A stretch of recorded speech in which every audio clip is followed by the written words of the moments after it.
What's gravy, man? What's good? Mm. Mm. We are in the building, man. Shout out to everybody out there watching, man. Got a great show for you guys tonight, man. Phenomenal show, man. Last night was a good show, man. I ain't gonna lie. Last night was a good show, man. Um, that was a good show last night. Um, all things considered, man. Salute to everybody out there watching, whatever you watching, man. Keep watching, man. We coming through, man. We gonna give it to you raw tonight, man. There's a lot going on. A lot going on. Lot. There's a lot going on. Lot.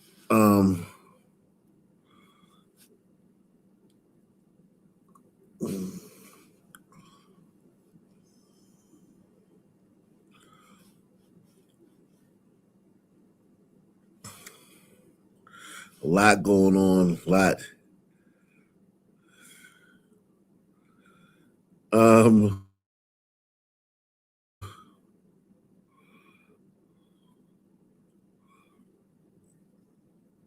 R.I.P. to Greg Biffle, man. We gotta give a special shout out to Greg Biffle, man. Shout out to Gouchman though. Shout out to Greg Biffle, man. Greg Biffle, man. He's a great great American, man. Passed away today with his family, man. Passed away today with his family, man. I wanted to make sure we gave a special shout out to Greg Biffle, man. Wow.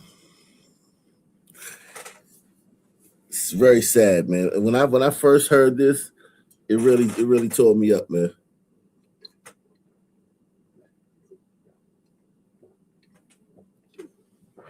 This really saddened me, man. This really saddened me, man. I'm not gonna lie, man. This saddened me, man. Greg Biffle, man. NASCAR driver. Great humanitarian, man. Passed away today with his family. They found they took all they departed the airport. As they departed the airport, something happened and they had to make a U-turn and come back to the airport. And then they had to make another U-turn to line up with the runway.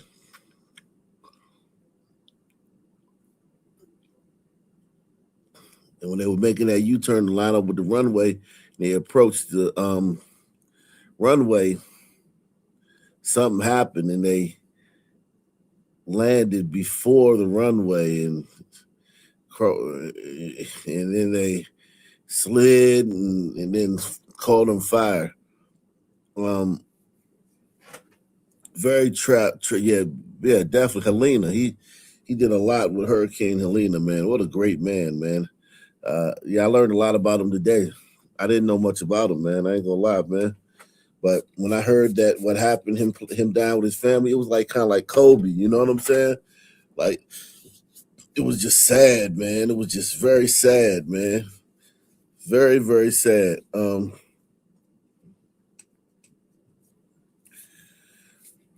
Very, very sad, man. It was very, very sad. I'm not gonna lie, man. It was very, very, very sad.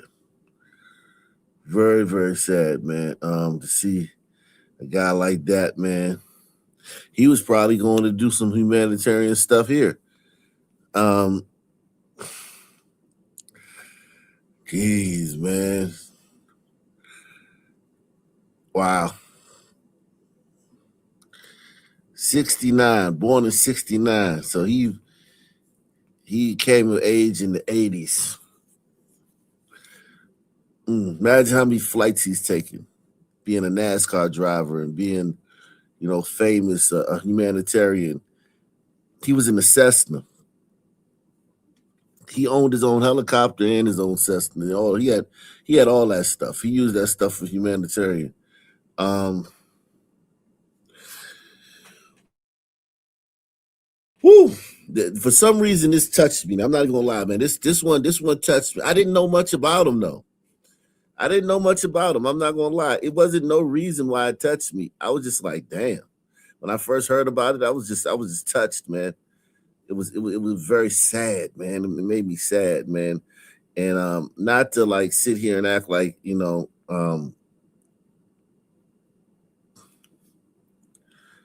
I'm sadder than anybody else. You know what I'm saying? This is his family, and it's just you just hate to see stuff like this, man. Stuff like this, you just hate to see it, man. Um, you hate to see it. Look at that family. Look how beautiful his family is, man. Look at that, man. Look at that, man. That's a beautiful family, man. They traveled with him, man. And that little boy was gonna grow up to be a NASCAR driver. You know it. You know he was. That little boy was gonna grow up to be a NASCAR driver.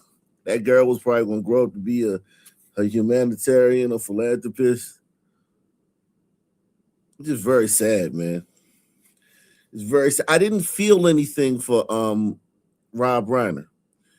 Not, and I didn't even really know Rob Reiner's politics like that. I mean, I assumed he was a leftist, but that had nothing to do. This guy could be a leftist. I don't know. It just hit me different. I didn't think, oh, is this guy liberal or is he, conservative? It was just very sad, man. This is just really, really sad, man. And then seeing the plane on fire and then knowing that like this guy went out like that, man, with his family, man. That is just awful, man. This is him. Of course, he did a lot of humanitarian work. He was a great humanitarian, man.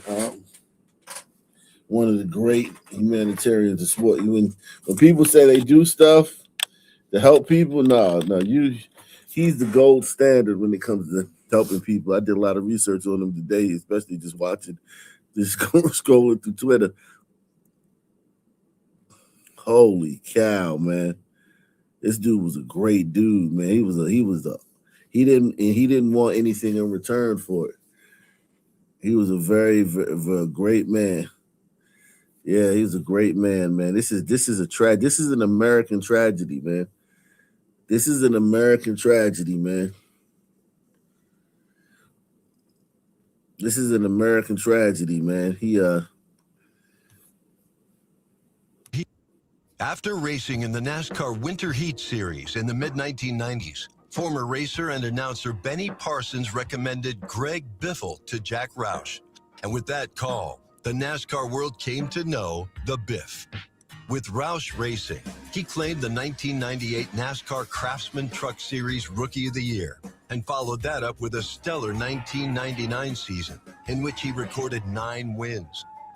In 2000, Biffle won the Truck Series title with another 5-win season. Greg Biffle has officially clinched the NASCAR Craftsman Truck Series Championship. Jack Roush, his first ever NASCAR Craftsman Truck Series Championship, his first ever NASCAR championship. Biffle joined the Xfinity Series full-time in 2001 and won the Rookie of the Year award with 5 wins and finished 4th in the final standings. In 2002, he won another 4 races and earned 20 top 5 finishes en route to his first Xfinity Series title and his second NASCAR National Championship. And look at Biffle. Oh, that's right. He's the champ. Biffle began competing full-time in NASCAR's Cup Series in 2003. That season, he earned his first win in the Pepsi 400 at Daytona and finished second to Jamie McMurray for Rookie of the Year. In 2004, Biffle earned the pole for the Daytona 500 and won twice at Michigan and Homestead. 2005 was Biffle's breakout season, winning 6 races, the most of any driver that year. Greg Biffle's going to lead 219 laps. Greg Biffle wins in Texas. He finished second in the final standings, 35 points behind champion Tony Stewart. Greg Biffle in a Ford celebrates his victory in the Ford 400. In 2013 at Michigan, Biffle won his 4th race at the track and the 1,000th victory for Ford. It was his 19th and final career win in the Cup Series. Greg Biffle is one of only 3 drivers to win both Xfinity Series and Craftsman Truck Series championships and has earned 56 wins across NASCAR's top 3 series. In 2023, Biffle was named one of NASCAR's 75 greatest drivers, an honor well-deserved for one of the sport's most versatile drivers.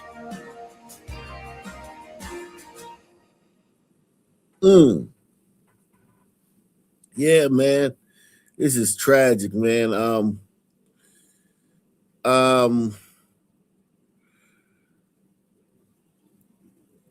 He donated to animals, man.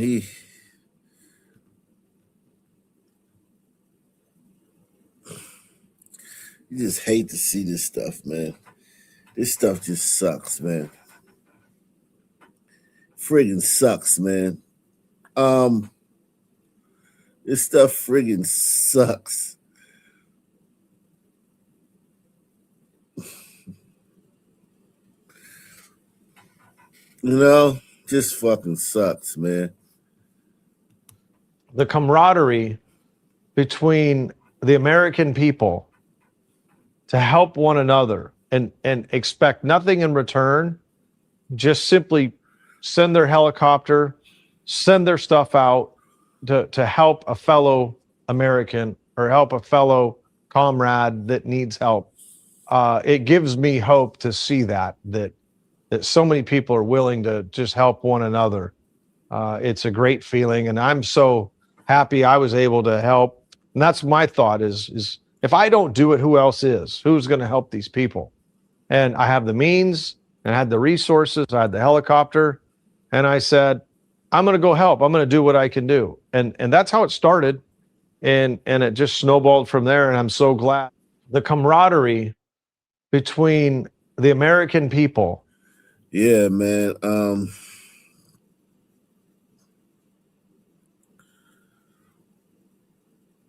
He said he flew his own personal helicopter every day to rescue victims. Yeah,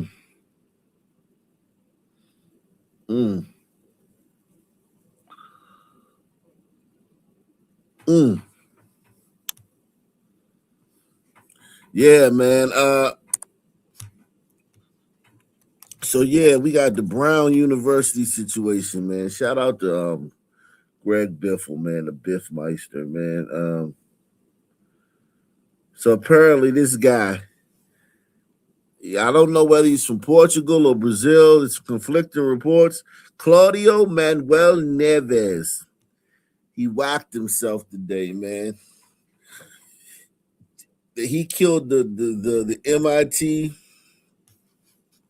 professor, and he killed the Republican, the vice Republican student union chair at Brown too. He killed.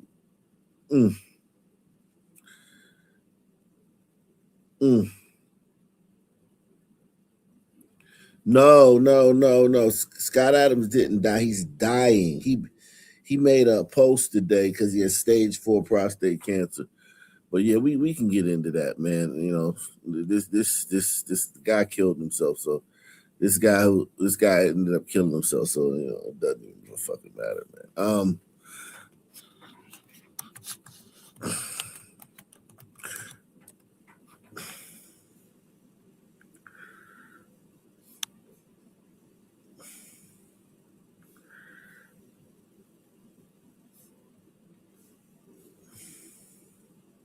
All right, people, I'm not going to be able to go much longer. Venezuelan Navy is going to escort their tankers. All right, I got to go. Sorry. I tried. Got to go. Wow. This is so sad, man. This is so sad, man. You say he can be saved by taking ivermectin, man. You got to tell him. I'm sure people have told him that. I'm sure people have told him that. I'm sure somebody's told him that. It depends on, who knows, man. People, everybody's different, man. Some people, man, who knows, man. These guys dying, man. Who knows what he's thinking? If he's thinking, who knows if he hasn't already tried it, man. He might have already tried it, and he might not have reacted to it, man. You never know. You never know. He might have tried that. I mean, of course he wants to live. He's him. He may have tried that already. Everything doesn't work for everybody. He may have tried that already. Shout out to Scott Adams, man. Hey, man, everybody take the $5 challenge, man. Support the channel, man. We the only channel, man, that say take the $5 challenge, man. Hey, damn, man. We don't say put 50 on the board. I need 10 people to hit $50. You know what I'm saying? Like a lot of channels do, man. They'll be like, we need 10 people to donate $50 or more. We said, man, take the $5 challenge, man. Support the channel, man. It's very easy, man. It's very easy, man. You don't have to worry about it, man. Jeez, man. This is sad, man. All this news is this is a very sad show, but it is what it is, man. Scott Adams is an American hero, man. He's a great American, man. He's a great American. Scott Adams is a great American. That cannot be denied. I mean, he is a great American. Shout out to Gauss Merlot, man. Challenge accepted. Stay well and safe. Yeah, man. You can only take it one day at a time, man. That's really all you can do, man. One day at a time, man. If anything, if this stuff tells you anything, all you can do is take it one day at a time and be grateful and,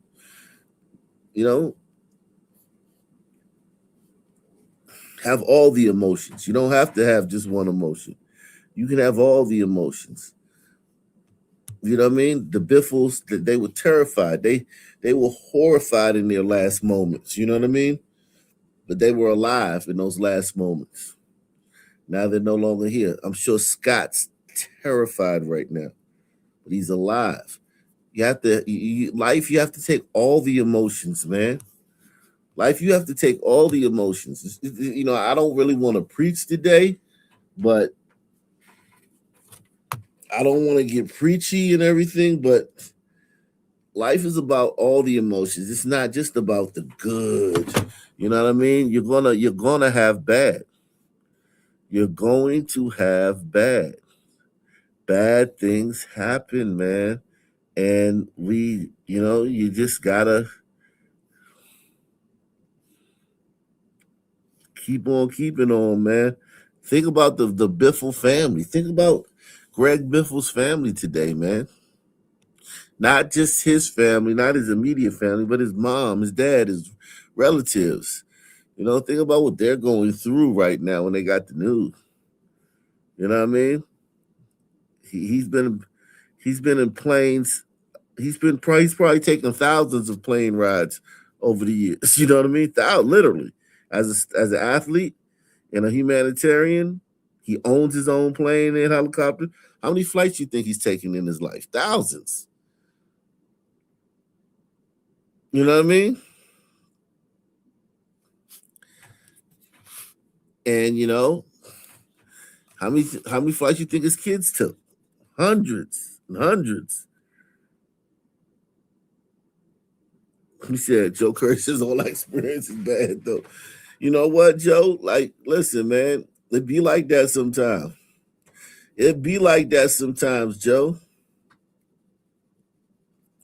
Life is like that sometimes, man. Sometimes, man, you just can't get right, man. No matter what you do, you can't get right.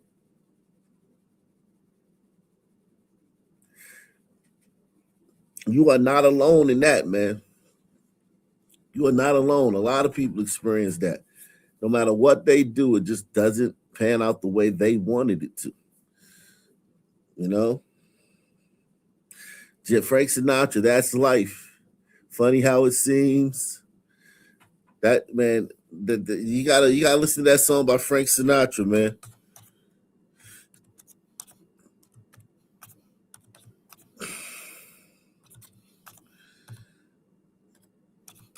He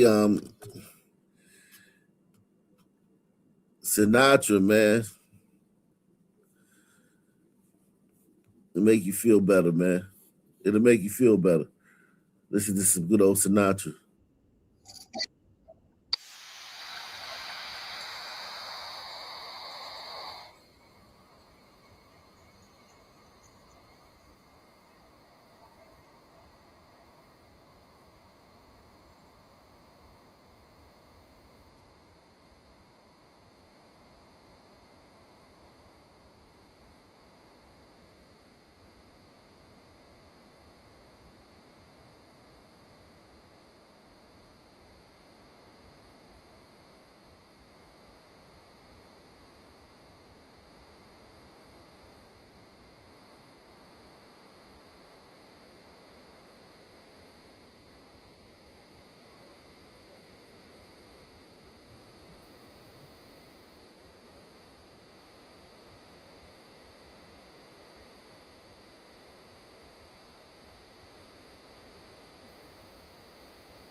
You can't hear anything.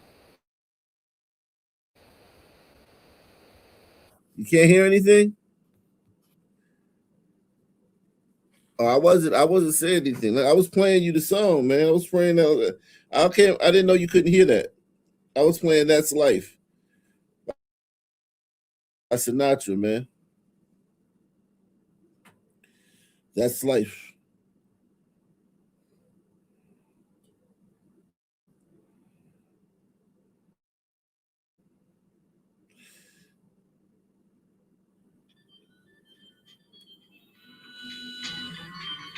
Did you hear about it? That's life. That's what all the people say. You're riding high in April, shut down in May. But I know I'm gonna change that tune. When I'm back on top in June. I said that's life. Funny as it may seem, some people get their kicks stepping on dreams. But I don't let it get me down. 'Cause this whole world, it keeps going around. I've been a puppet, a pauper, a pirate, a poet, a pawn and a king. I've been up and down and over and out. And I know one thing. Each time I find myself flat on my face, I pick myself up and get back in the race. That's life. That's life, man. Each time you find yourself flat on your face, you got to pick yourself up and get back in the race. That's life. You know what? When you see people in public, you never know what they're going through. When we see people in public or we not even encounter people, we walk past somebody or we see somebody, you don't know what anybody is going through. You know, I had my buddy Kirk, man, he used to tell me, he worked at Home Depot with me. He used to tell me, man, he used to be, you know, a jokester, right? He was this dude funny. When I say funny, this dude funny, man. Like he funny. Y'all think I'm funny. This dude is hilarious, right? And you'd be like, I was like, damn, like he could keep it going. You know what I mean? For just in the break room, or just if you talk to him, he can roll him out. He just a master at you know making people laugh and whatnot. He was like, Mike, man, that the reason I do that is because you never know what somebody's going through. You know what I'm saying? They might be going through something, and you want to, you know what I'm saying, make people smile. I was like, damn. So you never know what somebody's going through.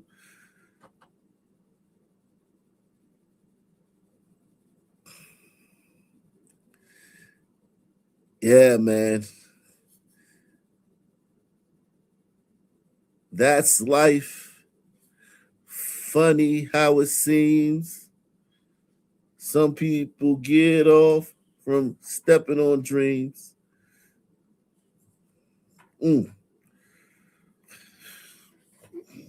Some people get their kicks from stepping on a dream. Yeah. I mean, he said, light up the kush weed. Yeah, I mean, Trump, whatever. I mean, weed, whatever, whatever. Weed don't really cure nothing. It's a treatment. It can treat the symptoms. It's not a cure. So, it is what it is. But it's a cure for hunger though. One thing, if you lost appetite, let me exchange that. Weed is a cure for loss of appetite, which is a lot of people need that. A lot of people need to eat. Okay?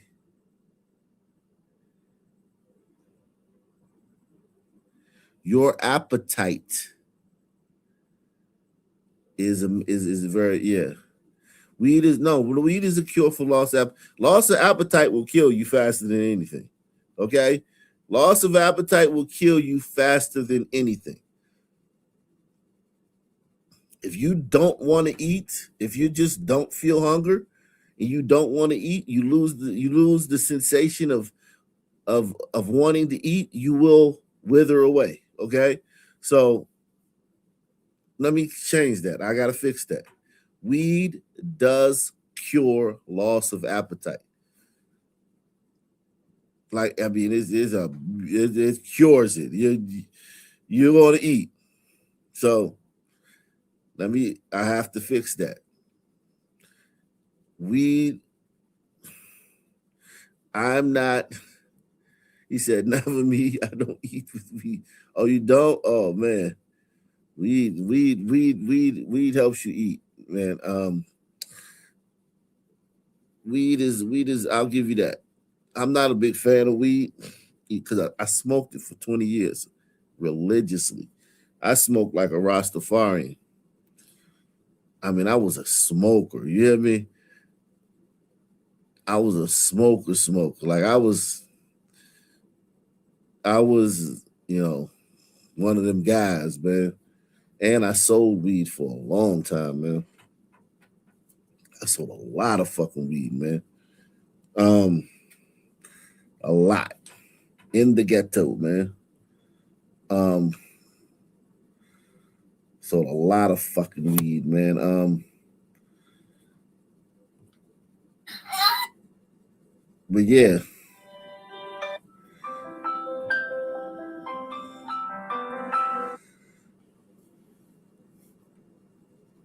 Said bad for the brain. Yeah, smoking anything is bad. My thing for people to do weed, I would tell them to simmer it in oil and bake with it. simmer it in oil and bake with the oil. Strain it and bake with the oil. That's what I would do. You won't be high as a motherfucker though, but yeah, rather opposed to smoking it. Yeah, smoking anything is not good. I smoked I started smoking weed at 15 on all the way into my, 40, all the way to like 40, early 40s, 42 maybe. I smoked weed for almost 30 years, man. And I'm talking about like huffing, like puffing, like yo, scrounging up change.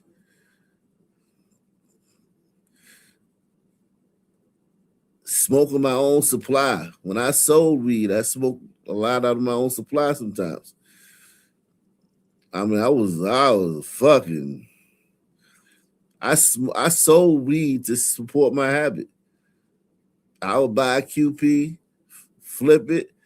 Sometimes I would just flip just enough to go get another one and smoke the rest. I got other people to support my habit. I got everybody, you know what I'm saying? So sometimes I was hustling, or a lot of times I was hustling, like a stockbroker and shit. But there were times during there when I was just hustling to support my habit. Yes, I was addicted to marijuana, very addicted, and I know it's addictive because I know what addiction is, man. I was addicted, Jack.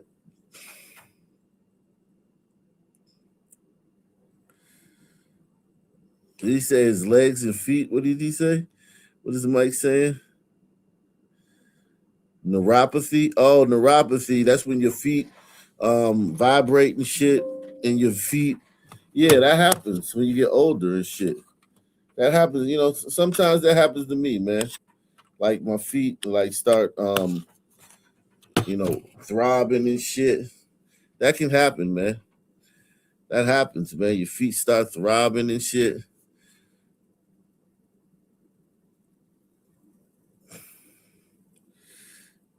Yeah.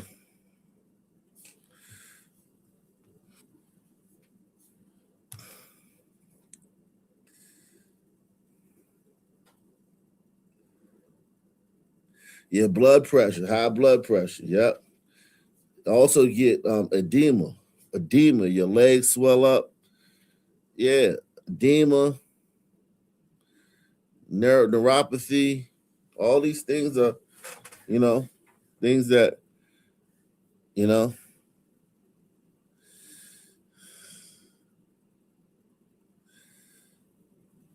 He said Lyrica. Oh, Lyrica's a drug. Over a prescription drug. I think I heard about that I think I heard of Lyrica on said take water pills. Yeah, you try to get the water out of your system and stuff. Yeah, so your feet don't swell up. Yeah.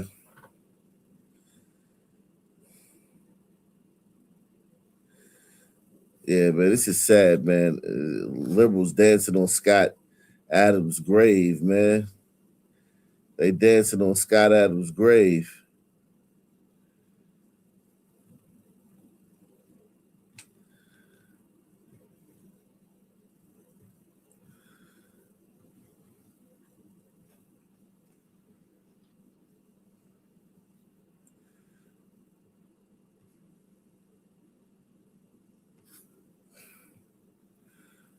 Scott Adams, Dilbert creator, paralyzed below the waist in medical emergency. They're mad at him. You know why they're mad at Scott? Because he said stay away from black people. They never cared about the guy who made the Dilbert cartoon. They never cared about him before that. He was a great philanthropist. He did a lot for black people. But he just saw the way black people were act, man. he just sat back and just saw like, damn, black people are not very nice, man. Black people are like, very negative. Let's put it like that. Black people are very negative. You know what I mean? You just are as a collective. As a collective, when you know what I mean,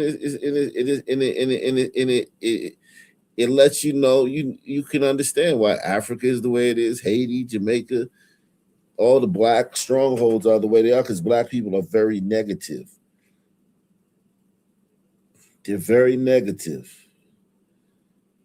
And they're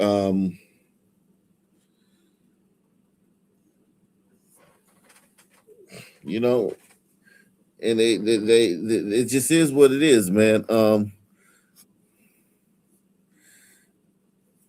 Scott, yeah, this is ugly, man. These liberals are dancing on Scott Adams' grave, man, wishing him, mocking him as he's in the throes of,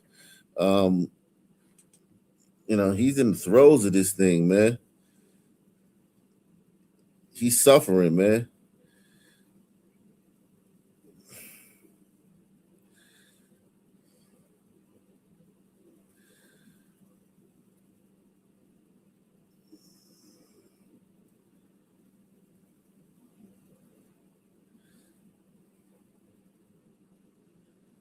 He's in the throes of this thing, man. Scott Adams, man. He's not doing well, man.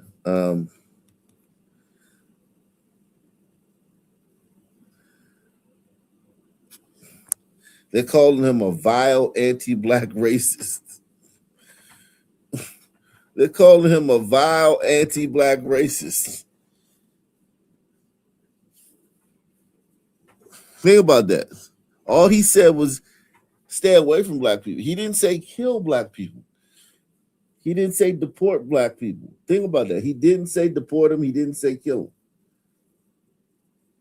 He said let them stay. Just stay away from them. Think about that. Think about how horrible you got to be for somebody to say stay away from you and for you to call that racist. Hey, man, I'm just going to stay away from you, man.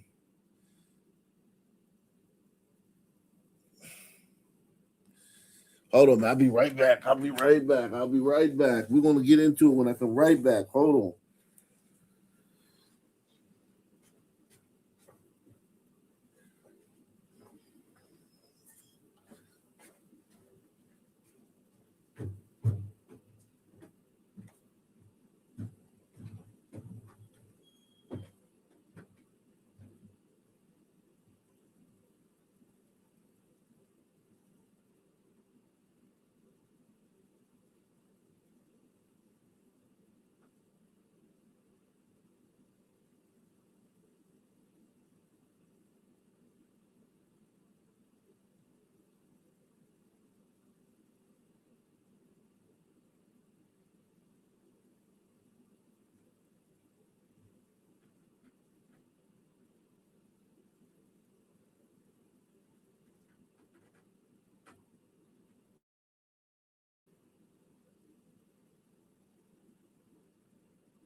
Sorry about that, man. Sorry about that, bro. Sorry about that, guy.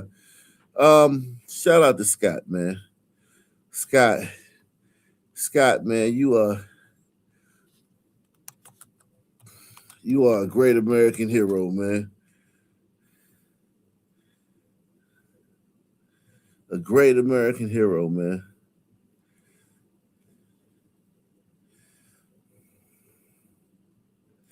Scott Adams is a great American hero, man.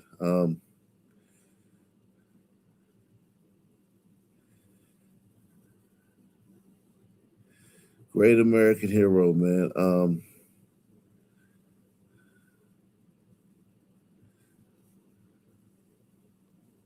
Life isn't fair. And my mother told me that specifically.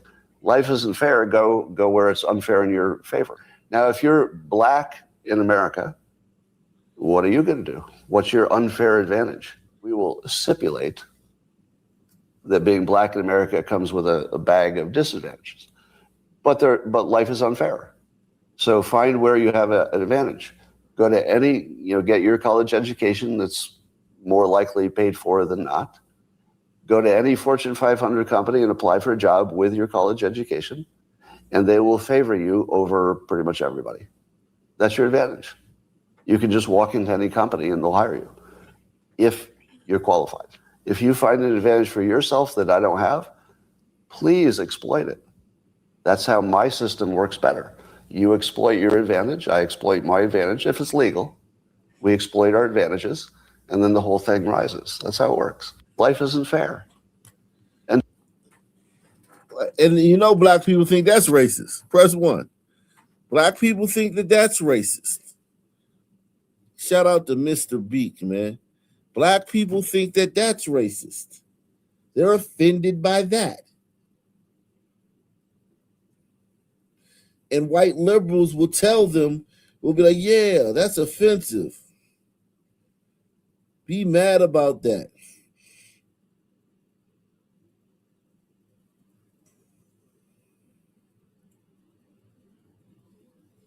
It's ridiculous, man. It's ridiculous.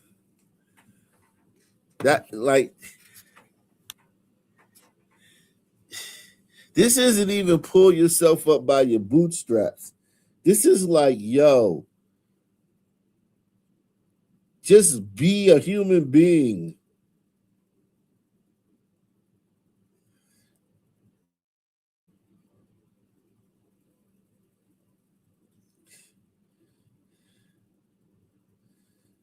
It's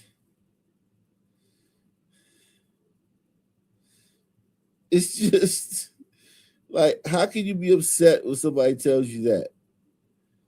Like, just so bizarre, man. Yeah, go forth and be great. And black people are like, man, you racist.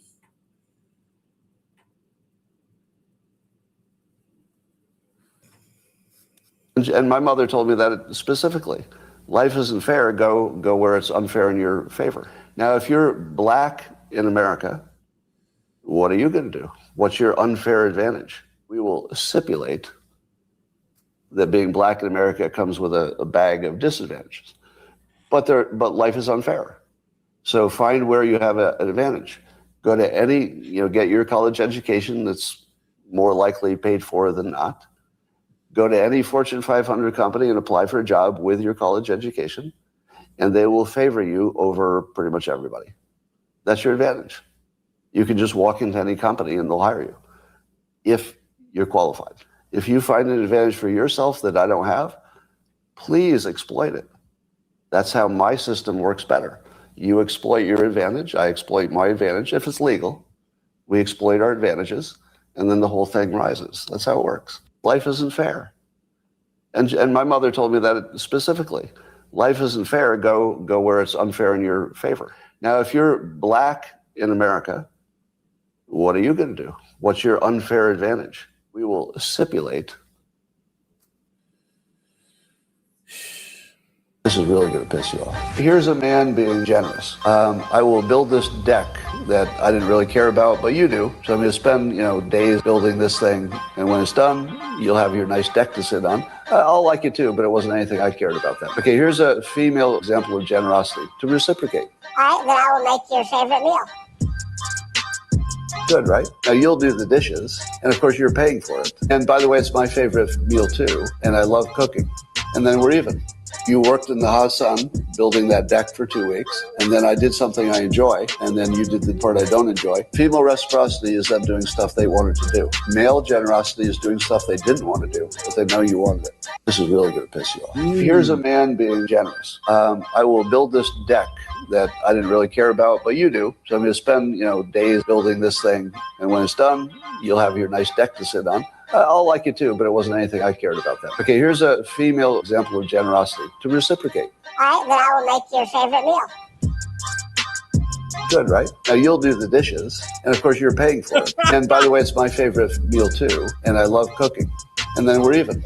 You worked in the hot sun building that deck for 2 weeks, and then I did something I enjoy, and then you did the part I don't enjoy. Female reciprocity is them doing stuff they wanted to do. Male generosity is doing stuff they didn't want to do. Wow. Yo, that's a home run right there, man. That's a home run right there, man. That's deep. That is so deep.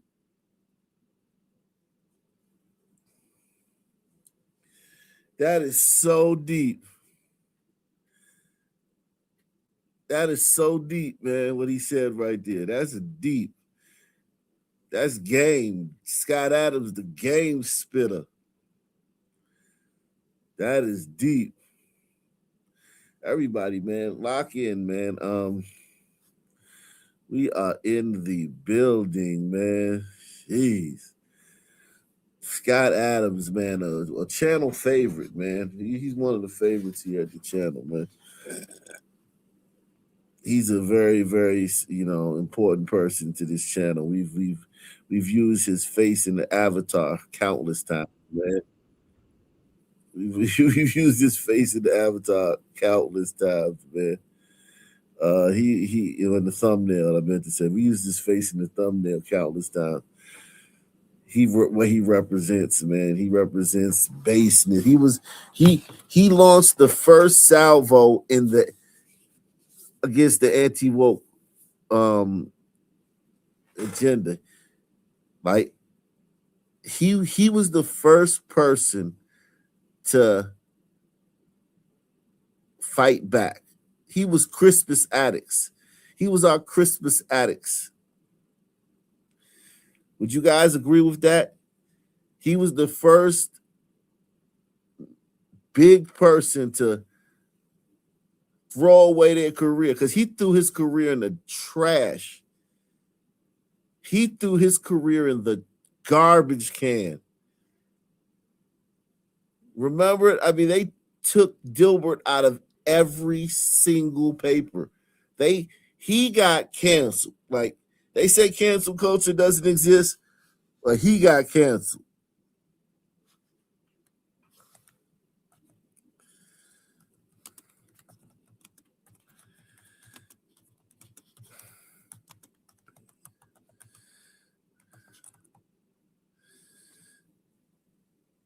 He got canceled, man. Yeah, he was exhausted. He was exhausted, but he paid for it dearly, man. He paid for it dearly. Yo, Scott Adams, got something for you. I heard your viral message to white people. And when I first heard it, I was very irritated with what you were saying. I took it very personally. You're a black dude, man, and you just, that's how blacks are, man. Like, we're first person players. Everything is about us, which just makes us different. It doesn't make us good or bad, but every black person is a first person player. when you don't have the prefrontal cortex blocking you, making you think about all these other things, like how other people may feel and how your actions may affect other people or what other people are. When you don't have a prefrontal cortex, or you have a smaller prefrontal cortex, you're not bogged down by all those other things. Press one. So you focused mostly on yourself, which makes you internalize everything, which makes you, see everything as a tax on yourself, and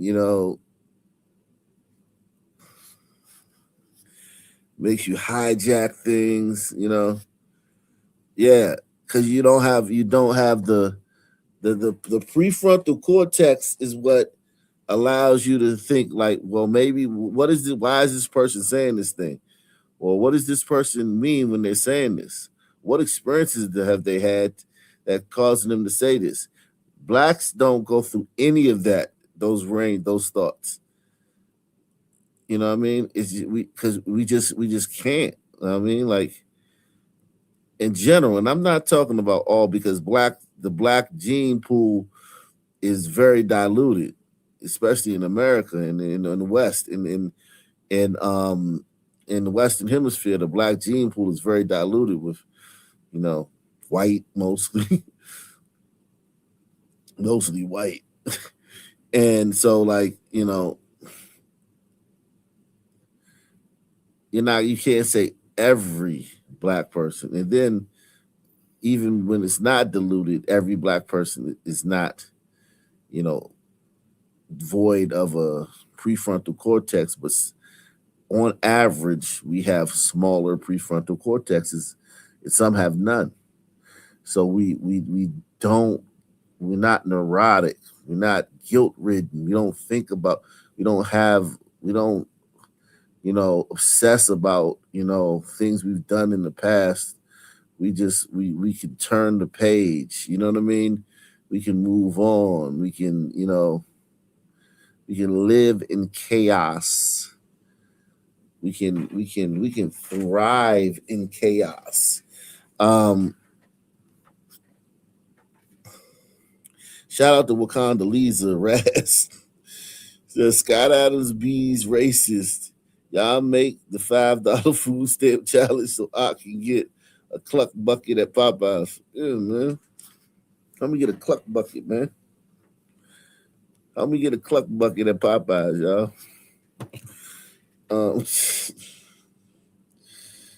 Yeah.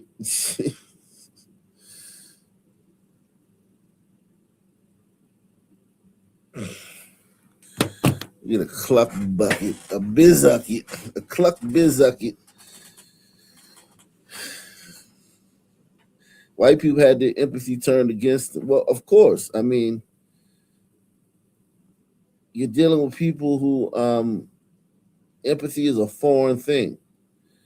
Empathy is a foreign thing. You know what I mean? To a lot of people. Arabs, they don't have much empathy. Asians don't have much empathy. Asians are cold as ice, Mo. You hear me? Asians are cold, man, and shrewd naturally.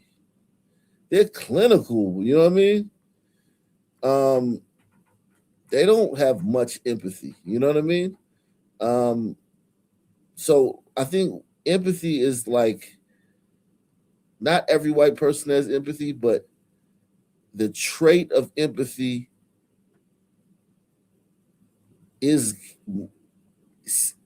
it amounts to a white trait when you look at it.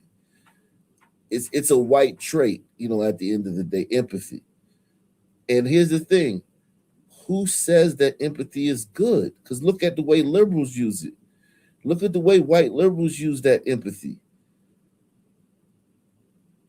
Look at the way white liberals use that empathy gene. They use it in a sinister way. They use it like a tool, a weapon. They weaponize their empathy, to gain power and to manipulate others. So empathy, the empathy gene that white people have, it displays itself in many ways. It doesn't just display itself in, being a do-gooder and what I'm saying, and being a philanthropist and making the world a better place. It also comes out in, the way they manipulate black people, the way they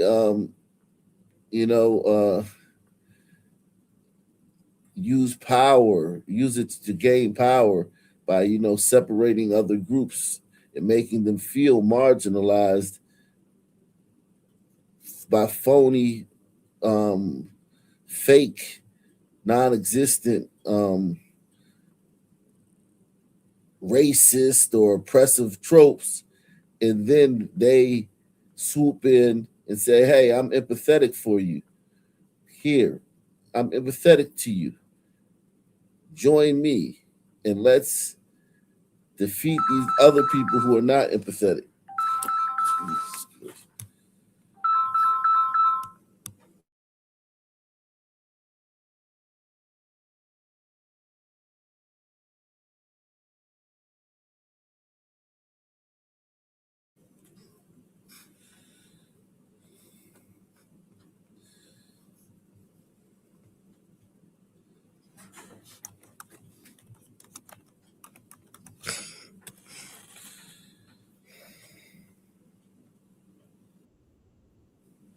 Yeah, man.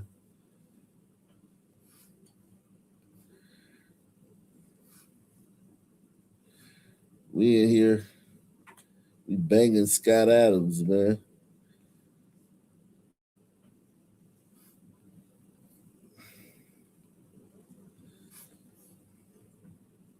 Let me see something.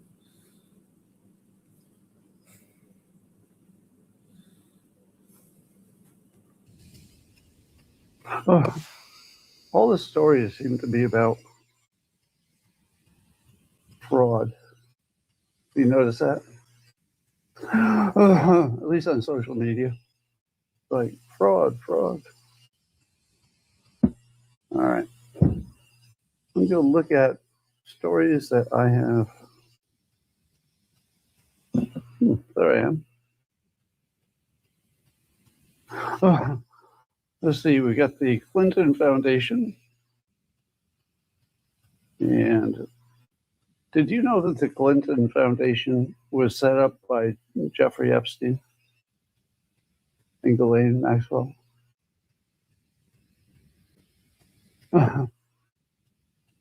Did you know that? So doesn't that pretty much tell you that's everything you thought it was?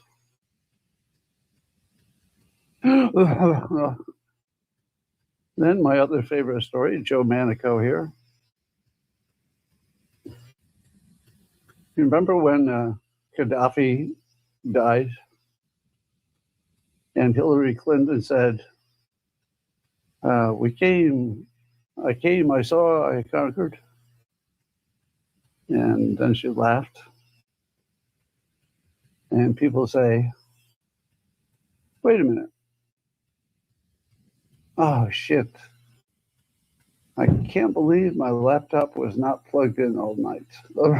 All right, we're only going to get 5 minutes today. Unless, I don't think this works on my laptop.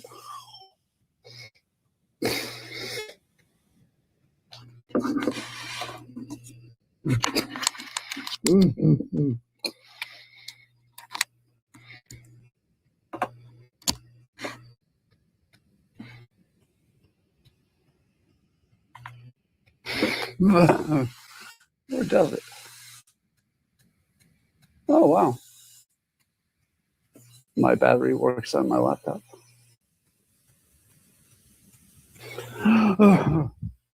So, I might turn off my microphone a few times to cough it out.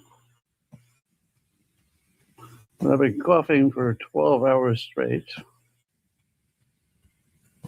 All right, what about California state auditor published a scalding report about Newsom and billions of dollars missing, of course. 8 agencies in California named high risk, which means they're stealing stuff. Yesterday at dinner, something went down a wrong pipe and has triggered 12 hours of sneezing so far.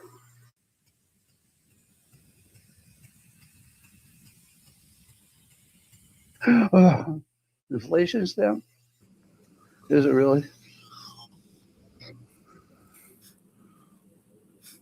Liberals are actively celebrating this. They're celebrating this.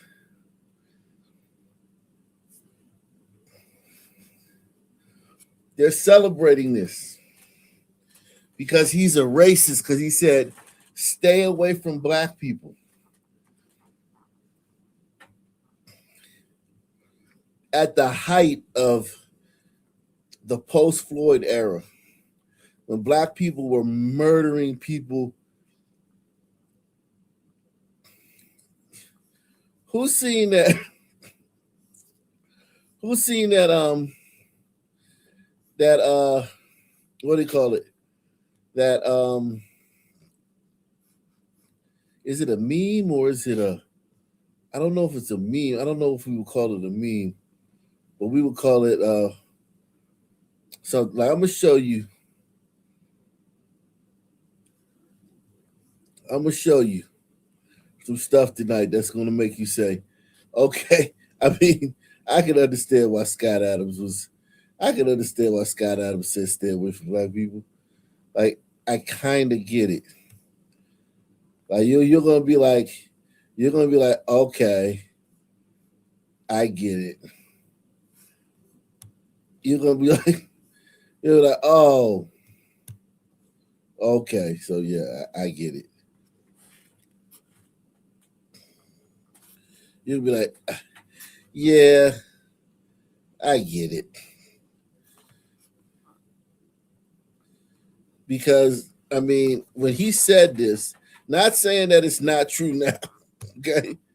Not saying that it's not true now. Now, I'm black, so I have to be around black people.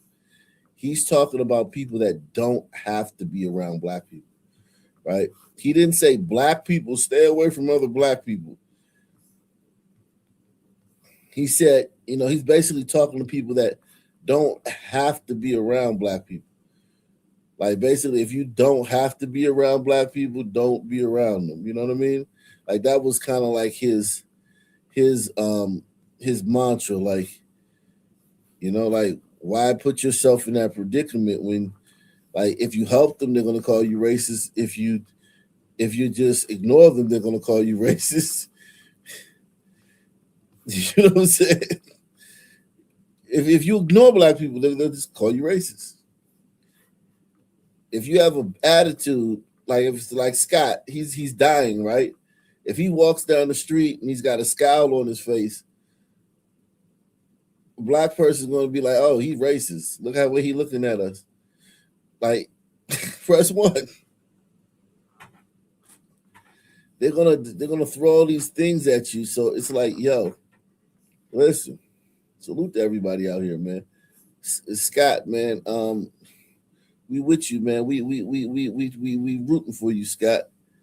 We rooting for you, man, and we hope that you pull through, man. Man, this is that's sad, man. Let's watch let's see some of the reactions, because I mean he was very let's see this, man.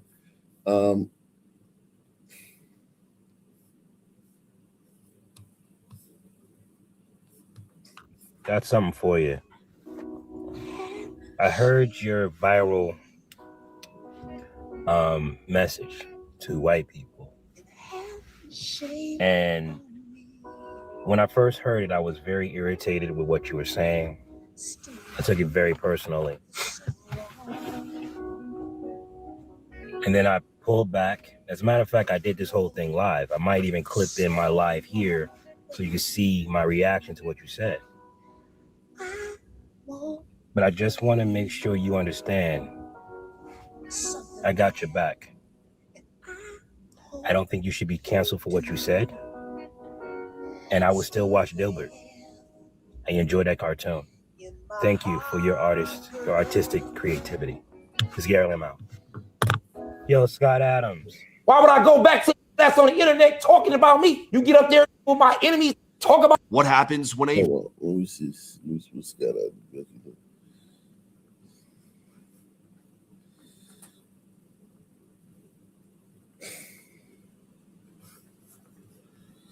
or a particular situation. Right. You want to talk about it? Scott Adams? Well, there's a Scott Adams thing. We could talk about that first. Yeah. So let's talk about the Scott Adams situation. Because so Scott Adams did a whole video saying that white people need to get the hell away from black people because they're a hate group. And when he bought a house, he first made sure that it had as few black people as possible in that neighborhood. I know Scott Adams. Mm-hmm. I'd interviewed him at that house, actually.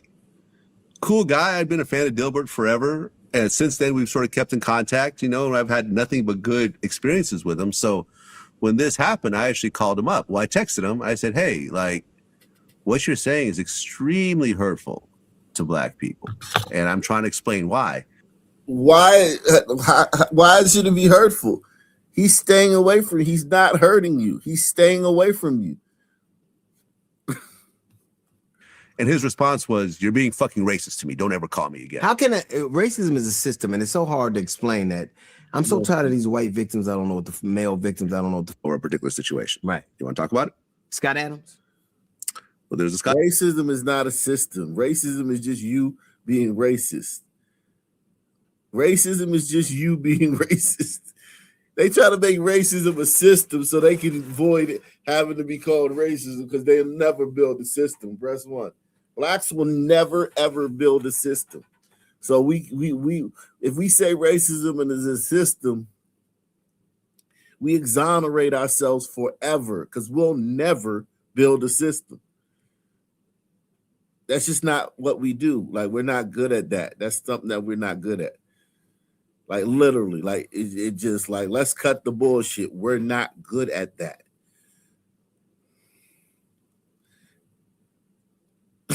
We're not good at systems. So yeah, racism is a system. And everybody's like, well, blacks, let's look at back in history. Oh, blacks have never ever built a system. So yeah, I guess blacks can't be racist. Nah, nigga, you can be racist. Racism is not a system. Racism can be a system. It can be just you being racist. It can just be you being racist. Theorizing around it has been fascinating. Just this morning, I was listening to Scott Adams, creator of Dilbert, and also just very bright social commentator. And he was saying, let's just say, without evidence, he was very open, but this is just a theory. Let's just say that there is some Israel connection with Epstein. Like, he was an agent, something, collecting compromat on various people. And he went to Trump and said, you got to make this go away. And Trump went to Bongino and Patel and Bondi and said, for the sake of peace in the Middle East, we're moving on. There's nothing to see here. And that's what I want you to say. Would I consider that a lie I couldn't forgive? That's a Scott Adams still. No, I wouldn't, he said. The president, this is total speculation, but the president going to those three and saying, it's over, I don't care what you say, but you have to make it go away, we're moving on, would explain the way all three have behaved over the past couple of weeks. Theorizing around it has been fascinating. Just this morning, I was listening to Scott Adams, creator of Dilbert, and also just very bright social commentator. And he was saying, let's just say, without evidence, he was very open, but this is just a theory. Let's just say that there is some Israel connection with Epstein. Like, he was an agent, something, collecting compromat on various people. And he went to Trump and said, you got to make this go away. And Trump went to Bongino and Patel and Bondi and said, for the sake of peace in the Middle East, we're moving on. There's nothing to see here. And that's what I want you to say. Would I consider that a lie I couldn't forgive? That's a Scott Adams still. No, I wouldn't, he said. The president, this is total speculation, but the president going to those three and saying, it's over. I don't care what you say, but you have to make it go away. We're moving on, would explain the way all three have behaved over the past couple of weeks. Theorizing around it has been fascinating. Wow. Just this morning, I was listening to Scott Adams. Salute. Let's see. Megyn Kelly.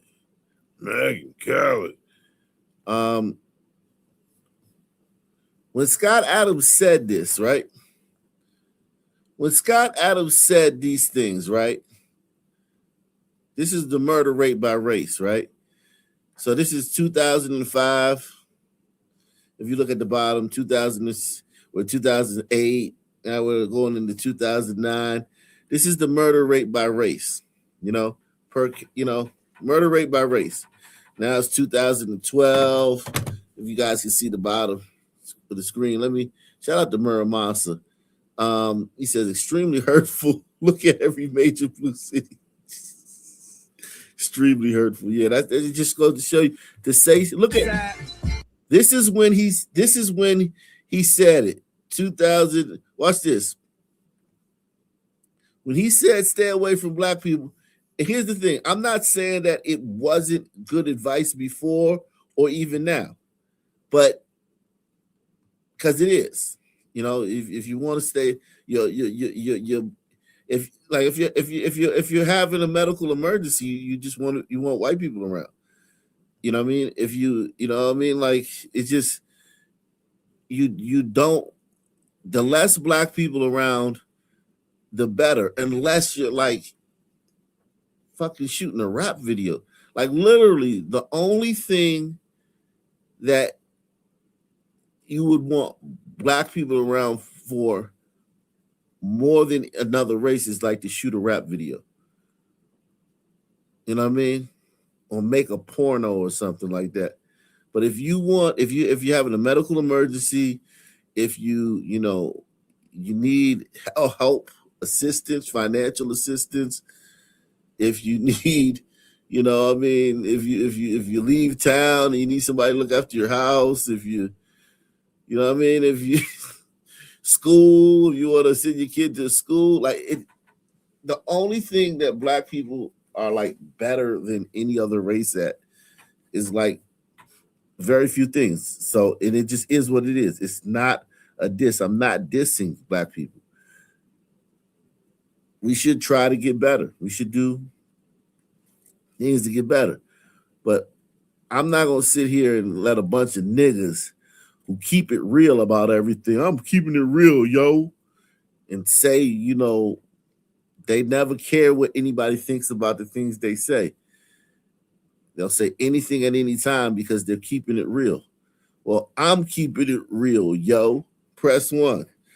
But yeah, this is when Scott Adams, look at the murder rate. Watch this. We're going into 2020, right? Watch it explode. This is the time when Scott Adams said, stay away from black people. Look at how that murder rate exploded. Blacks were head and shoulders above everybody. But then they doubled it. They doubled their lead. Look at this. So this is when Scott Adams said this shit. Around this time, 2022.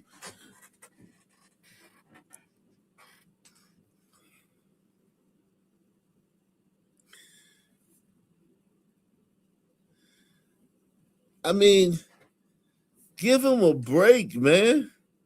Look at what y'all were doing in 2022 when he said that shit. Look at what y'all were doing, man.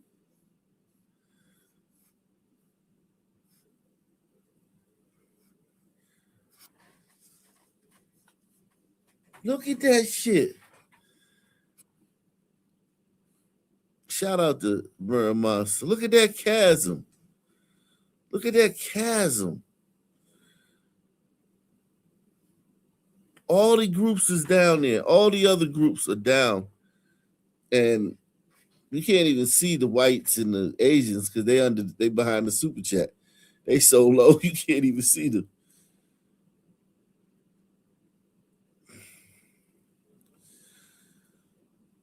Well, Scott Adams took the listen, man. He took the thing, whatever. There's no correlate. He's an old man. I mean, that doesn't mean that caused his situation.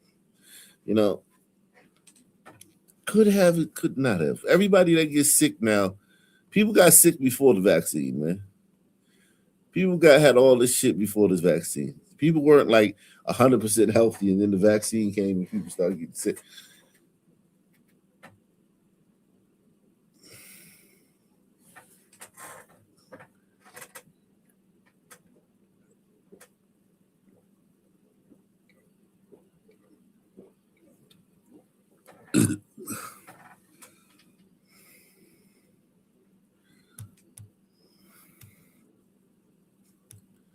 Yeah, now look, give blacks credit though. They've moved. We're coming back down to where we were. See, we were.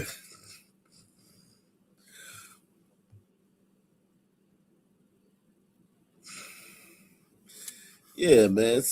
Scott, man. Leave Scott alone, man. Why y'all celebrating Scott's downfall, man? This shit is ugly, man. He didn't say anything wrong to you people, man. So with regard to Scott Adams, the Dilbert guy, he's been a guest of mine, by the way, on CNN, and a pretty good guest, as I recall. This question from Rasmussen that he was responding to is ridiculous. Do you agree or disagree with this statement? It's okay to be white. Really, what purpose is served by this other than stirring a pot and trying to engender racial? No, there's nothing wrong with that. There was nothing wrong with that question. There was nothing wrong with that question other than the time it was asked in. It was asked in the George Floyd era. Is it okay to be white? And the answer is no. Then the answer was no. And he didn't say no. Press 1. The answer was no, and he didn't say no.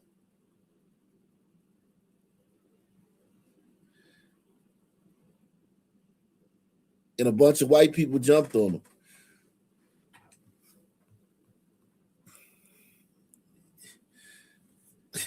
The answer is no. No, it's not okay to be white. Because what happened to George Floyd? Yeah, man. What happened to George Floyd makes it not okay for anybody in the world to be white. Even though George Floyd would have a bone through his nose, run around naked in the jungle if it wasn't for white people. George Floyd would have run around naked in the jungle, living on the edge of sustenance. Like living on the edge in a fucking hut somewhere in a fucking jungle.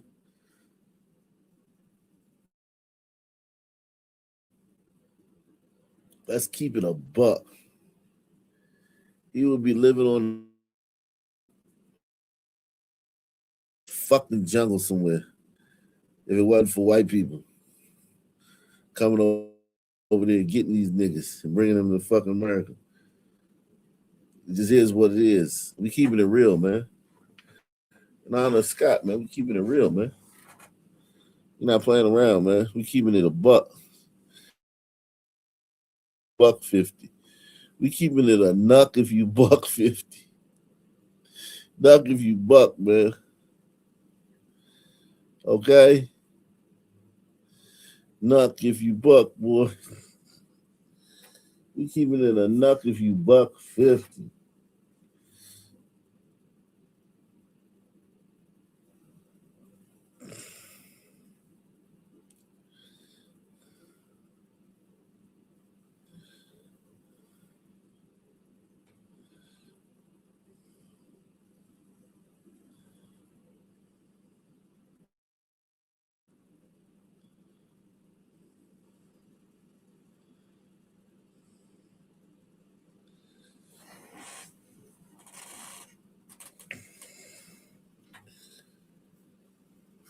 animus. Rasmussen got what they wanted. They wanted to be a part of the public conversation. Adams is a lot of things. He's not a dope. He's a smart guy. So he was not speaking off the cuff and got himself in trouble. He knew what he was saying, and he said it because he too wanted to be provocative. Maybe he's ready to hang up his pen. And then along comes Elon Musk. Musk wants to make sure that this kind of a controversial discussion takes place on Twitter. So they all got exactly what they wanted. You know, they want mouse clicks and they want ears and they want eyes, and they got all of the above. Let's not give them any more oxygen, okay? So with regard to Scott Adams, the Dilbert guy. Jeez. Salute, squad. Now, a lot of you not gonna know me. I'm a new sheriff in town, guys. My name is Mr. Goodbread, and I tell the truth for a living. Now, a lot of y'all not gonna like what I have to say, but I agree with Scott Adams. You agree with Scott Adams. White people should just stay away from black people, especially the people that are triggered by this message, because those are the black people that benefit from playing the oppressed victim. Now, if you are a black person and you are mad or get upset or triggered by this message, subscribe and follow so you can learn how to regain control over your emotions. You too.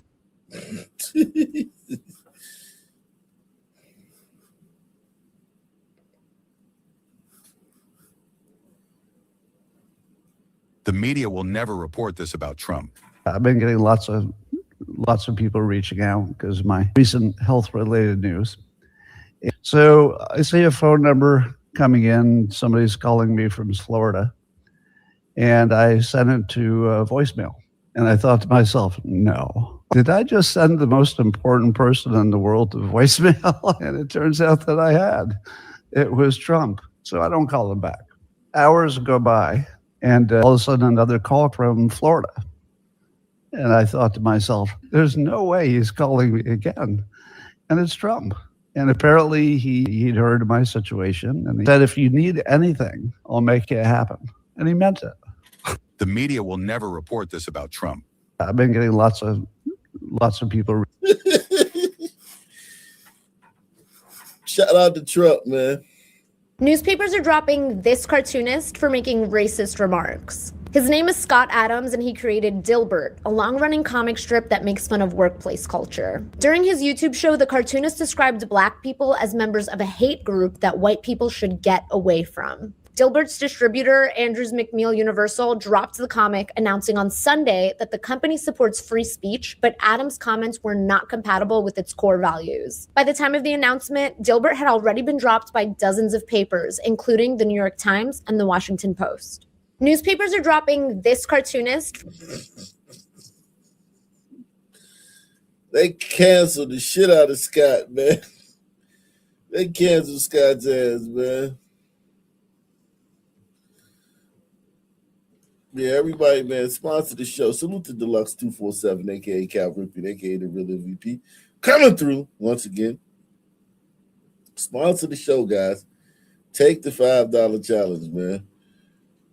Shout out to Barry B. Barry B is in the building. Barry B in the building.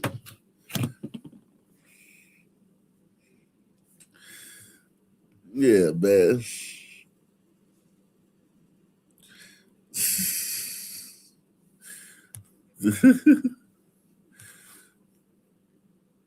Yo, man, I'm telling you, man. What if laziness is a habit of thinking about the cost of things or the effort instead of thinking about the payoff? I'm going to say it again to get a few more heads to explode. What if laziness is nothing but a habit of thinking about the effort instead of thinking about the outcome? What if you could reverse laziness by simply developing a habit of thinking more about the, let's say, the delicious food that you would like to enjoy instead of how long it would take you to get up and go get it? So, but the real question is, if you were to test this at home and try to see if you can think more about the good outcome and less about the work, would you get it done? Why is it that people have a second child? You know, why does a woman who goes through this awful, awful childbirth have a second child? Don't they always say the same thing? If I remembered how bad this was, I wouldn't do it again. Right? So the not thinking about the effort is vital to actually the survival of humanity. If we focused on how hard it was to have a baby, you just wouldn't do it, or you do too little of it. But if you focus on how awesome it would be to have a family, well, there you go. You're going to go through the pain because you've already committed. Am I ambitious, or do I simply have a thinking habit which produces dopamine because I'm thinking about the positive outcome? And is the dopamine the thing that gets me up and moving? And when you're observing me, you say, how the hell do you get so much done? Right? And how do I do it? I think it's just this. I think it's just this. When I think of all the things I do, I think about them in terms of their benefits. So here's your tip. It's going to change some of your lives. What if, shout out to Scott, man. Scott's a very wise man. Very wise man. But those who don't want to focus on education, you just need to get away from them. Just get as much distance as you can. That's my recommendation. And I'm also really sick of seeing video after video of Black Americans beating up non-Black citizens. But those who don't want to focus on education, you just need to get away from them. Just get as much distance as you can. That's my recommendation. And I'm also really sick of seeing video. So they call it Scott an evil, vile racist. The evil, vile racist. You say you're scared. You say you're tired of seeing Scott. You say you're tired of seeing what Black people beat up white people.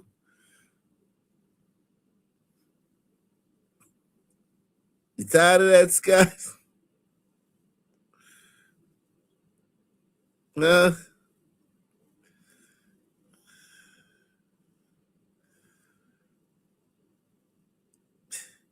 Well, this guy right here, not Benjamin McComb, Donnie Allen. This is Donnie Allen, man. Donnie Allen.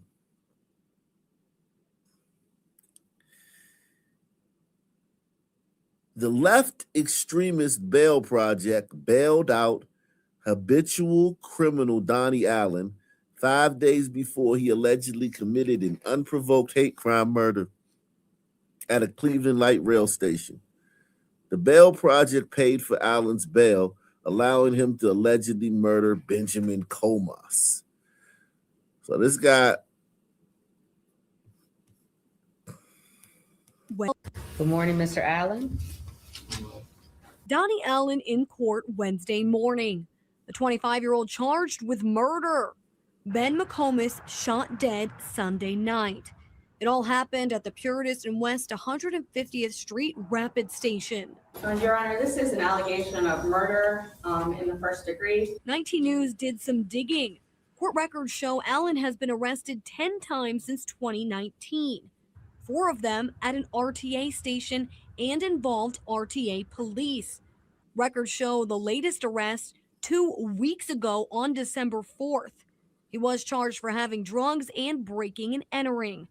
I called and emailed RTA to see if Allen could have been banned from any RTA property after his numerous arrests. In an email, RTA says they do not have a policy to ban riders and are committed to keeping you and your family safe. As for Allen, the judge in the December 4th case set his bond at $15,000. According to court documents, a nonprofit called the Bail Project paid $5,000 on December 9th, allowing Allen to go free. Then 5 days later, McComas is shot and killed. That has many people asking the tough questions. How does the group select those whose bonds get paid? And what is the vetting process? We reached out to the Bail Project for their reaction. Hello, you have reached the Bail Project, a national nonprofit that provides bail assistance. They sent us a statement that reads, "The Bail Project condemns violence and we are deeply concerned by the recent allegations involving Mr. Allen. Any loss of life is a tragedy." In Cleveland, Brittany Weir, 19 News.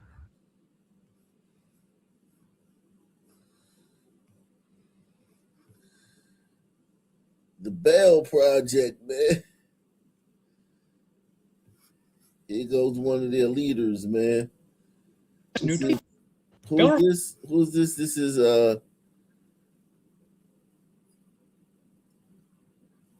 this guy, whoever the fuck he is, but this is the guy from the Bail Project, man. It bails out criminals and shit. Bail reform is an important hot button issue right now, but it can be hard to know how to help. Well, if you've ever wondered what you can do, check out the Bail Project's new toolkit for ideas. Here are 5 ways that you can support the movement to end cash bail today. First, learn how to talk about cash bail.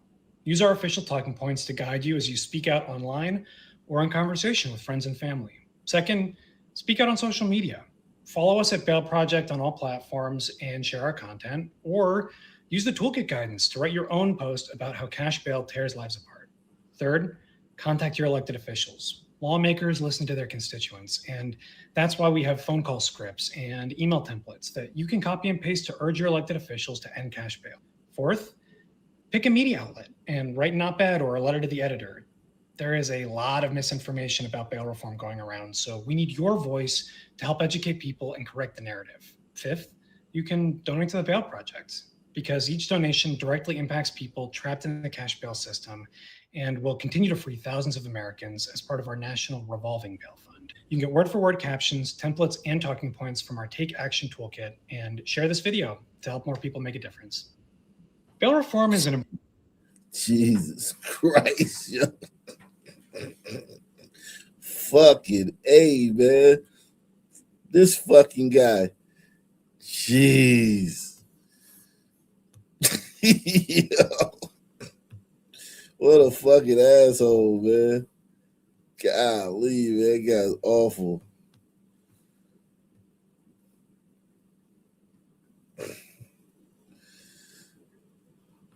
Yeah. That guy's awful. Bail reform. You fucking piece of shit, you.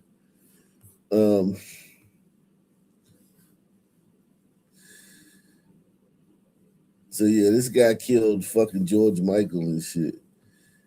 Killed George Michael. Jesus Christ. No emotion. No empathy. No remorse. Nothing. He just killed a man he didn't even know. He just shot a random guy and killed him. It has no empathy whatsoever. No remorse whatsoever. Somebody has to defend this guy. Somebody.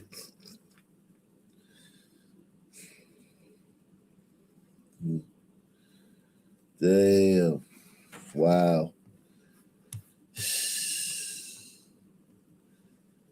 Fucking A, man. What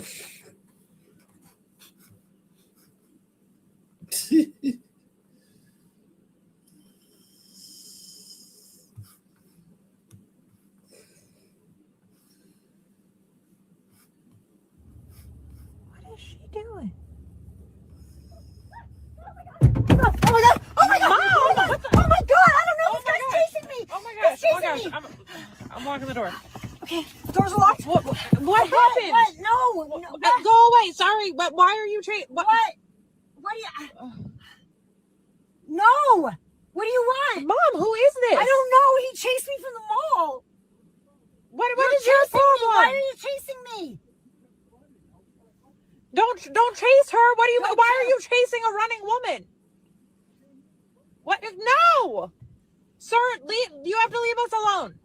Why are you chasing a running woman? I was trying to talk to you and you just kept running. Because you were chasing I was me. not chasing you at first. I'm going to call the police, Sir, why were you chasing my mother? Okay, call the police. Mom, do not call it. Why are you here? I don't have my. Call the I don't, police. can I borrow your phone? I know where my phone is. Call the police. Mom, is that your phone? Oh. Call the police. Oh my God, sir, I am so sorry. Mom, Thank you. sir, I am so sorry. I'm so sorry. I am sorry. Thank you so much. Thank you for returning her. Mom! Oh my God. How so cute. And he messed. was cute too. What is wrong with you? He was cute. Mom! My God, he was really cute. That was obviously a skit. But guess who didn't know that that was a skit? I'm going to give you one chance to guess. Guess who didn't know that that was a skit?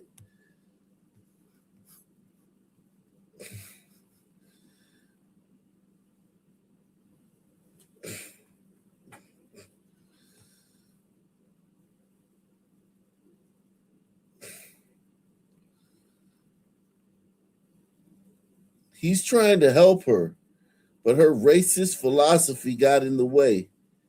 She's lucky he's one of them good people.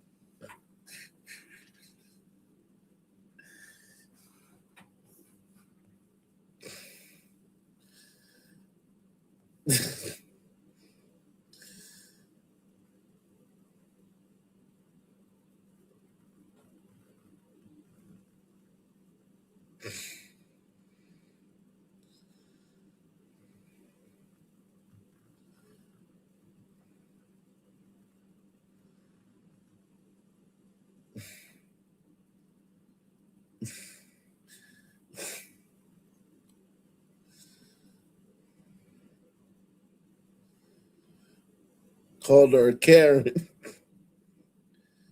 Classic Karen at work.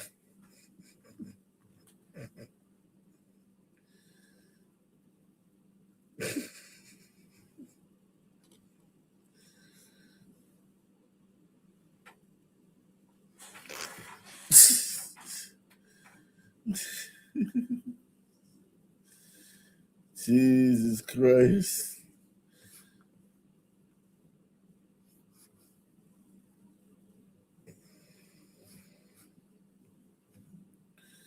This black woman, she was being a sister in Planet Fitness, and this man asked her to keep her voice down. Never ask a black person to keep their voice down. That's another thing. Okay? Don't ask a black person to keep their voice down. Just don't do it. Don't ask me why. Just trust me. Don't do it. You can be like, oh man, I should be able to tell people to keep their voices down. You should. Don't ask a black person to do it.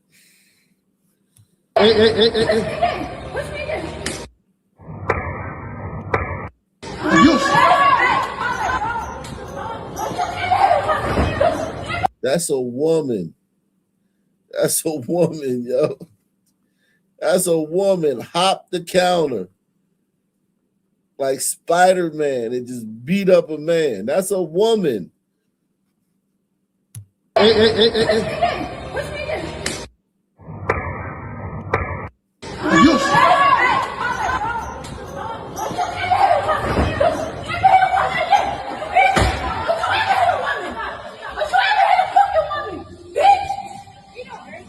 Call 911. Yeah, Planet Fitness guy punched you. Right. He hit you, but then you came and did that. He didn't hit you. She clocked the shit out of him, though. I ain't gonna lie. She clocked his ass. But I told you about how black people lie on camera. When they know somebody recording, they'll tell a bunch of lies to justify what they're doing. Yeah, call me a nigga again. Call me a nigga again. What you get for calling me a nigga?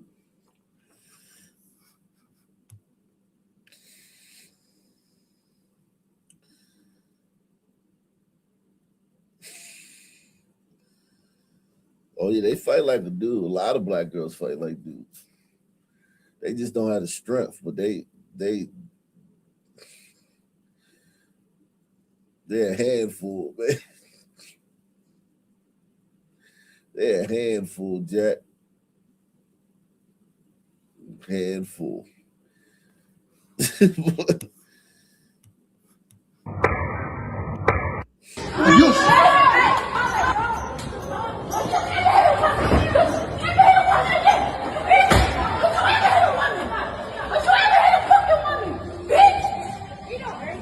Call 911. Call 911. Call 911.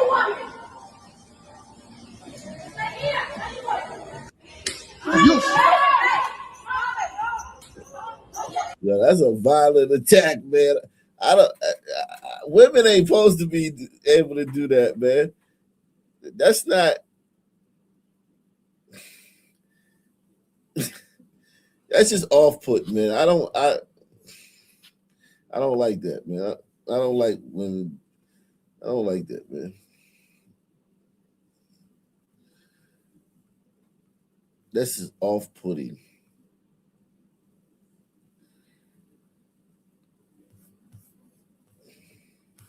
This is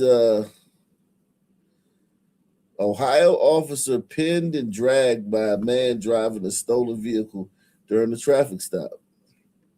20-year-old Jeremiah Ice was heard telling the officer to calm down as he refused to get out of the stolen vehicle.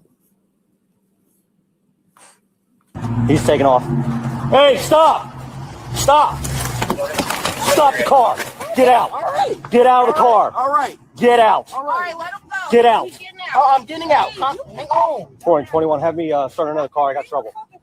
Hey, All get right, out! I'm about to Get out! Calm. Get out! Calm down. Put it in park. Put it in park. Put your foot on the brake and put it in park. Don't try and drive me off, buddy. You're gonna go to jail. You're gonna go right to jail. Stop, Campbell! Stop!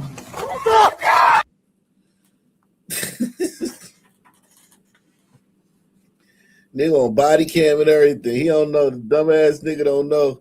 He on body cam. He's got me in the car! He's got me in the car! Just stop! Let me get out! Shoot that nigga, man.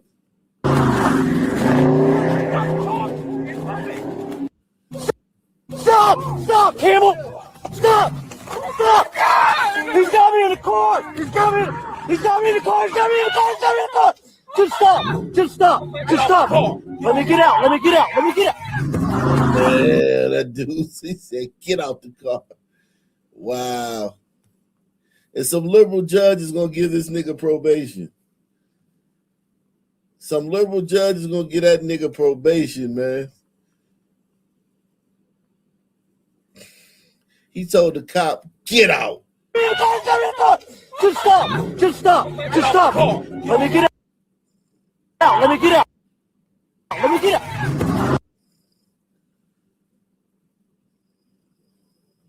Just stop! Damn.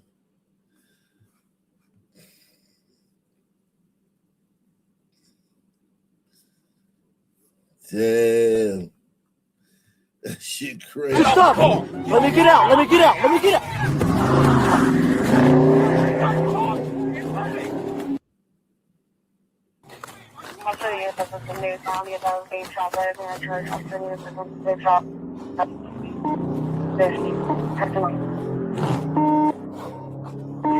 Yeah. 21. He's going west on Main. There's 4 occupants in the vehicle. He took off with me on the car. I'm okay.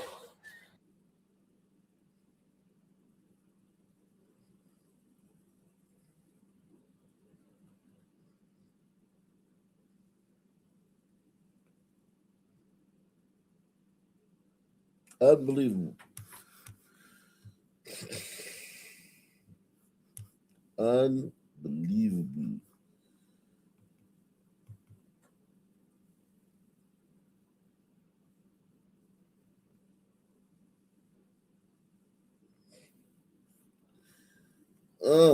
Let's see. Let's go to Twitter. Let's go to YouTube, man. Shout out to everybody out there, man. Take the $5 challenge. Gleefully, happily take the $5 challenge. Sponsor tonight's programming.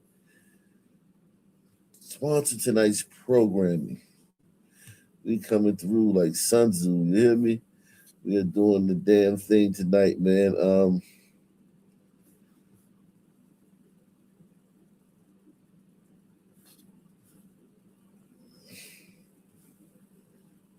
All right, let me ask you this. How do you think your boss would respond to you sleeping on the job?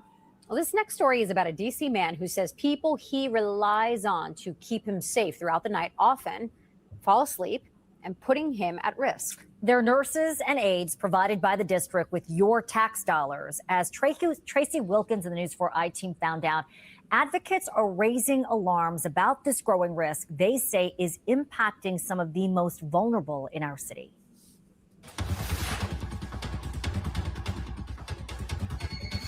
How long y'all know each other? Damon Brooks knows the value of a good team. I don't like no typos, no misinformation. As a writer for the Monumental Sports Network, he makes his living covering athletes. I write about local colleges, high schools, and local professional teams.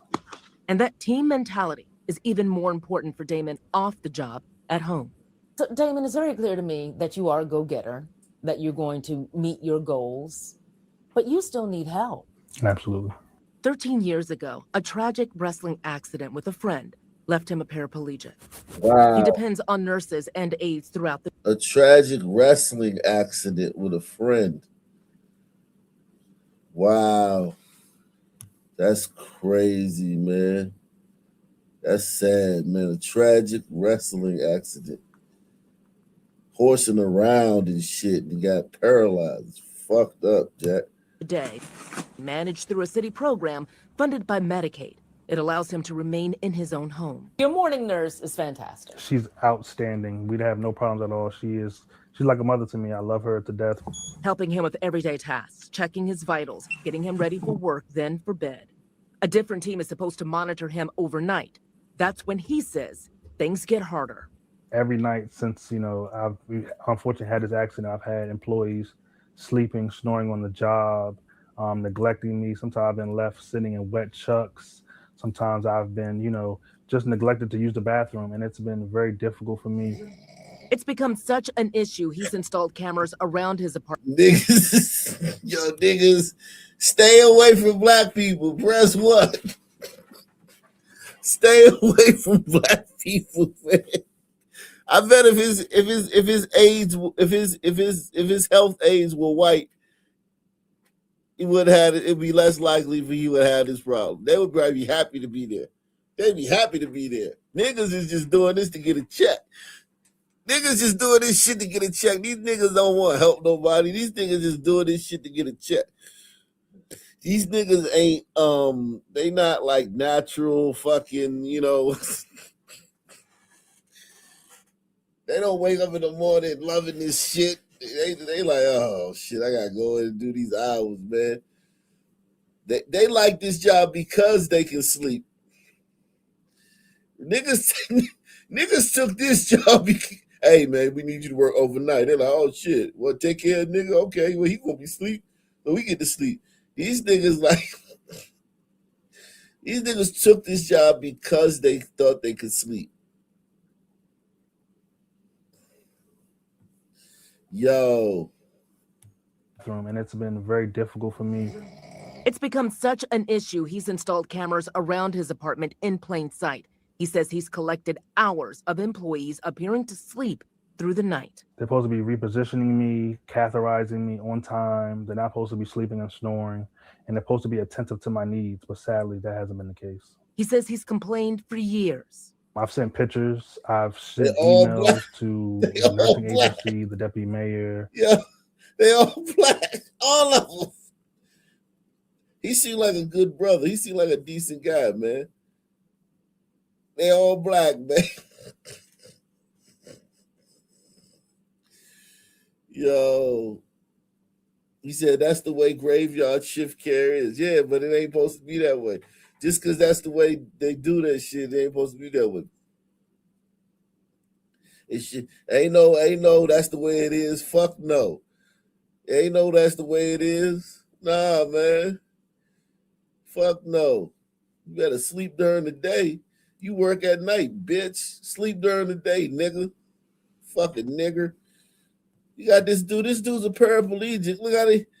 Like, they don't got no empathy. Press 1. No empathy that this guy's paraplegic. He's relying on them. What if something happens? What if he fall? Like, he can't do nothing by himself, so he need them. It's being paid for by our tax dollars. And these niggas is sleeping. Nah, I don't want to hear that. That's the way it is. Fuck that, nigga. Don't get another job, nigga. Press 1. Get another job, nigga. Get another job, you fucking monkey. Sadly, that hasn't been the case. He says he's complained for years. I've sent pictures. I've sent emails to the nursing agency, the deputy mayor, council members. I've done multiple things to try to get assistance. But says the problem has only gotten worse. If there was an emergency in this apartment overnight, do you think you'd be taken care of? Truthfully, I don't know. He says in the last few weeks, he's had nurses and aides simply not show up for the overnight shift, leaving his mom to help him. I won't lie, I've cried several nights. I've cried multiple mornings.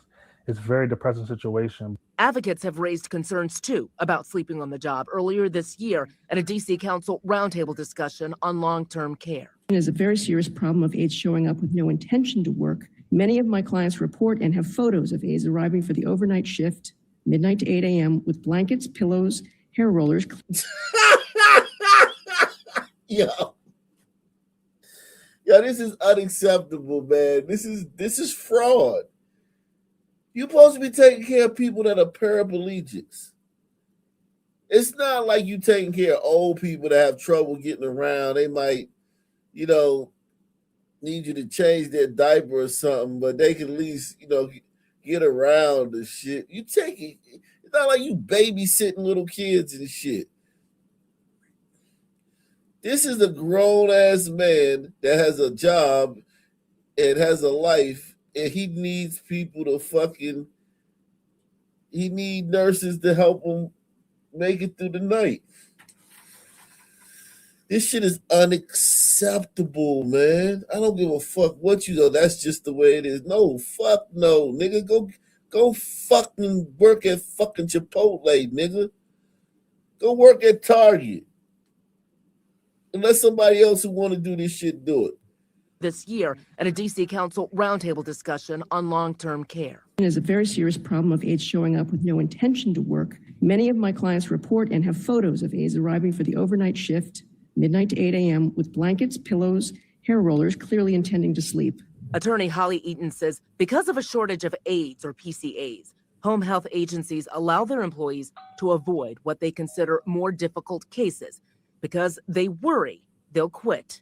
If the beneficiary is able to articulate his needs, ask for assistance, and oversee what the PCAs are doing, the aides do not want to return to that job because they object to being told what to do and don't like being watched. If you sign up for in the night shift, you go to sleep during the day.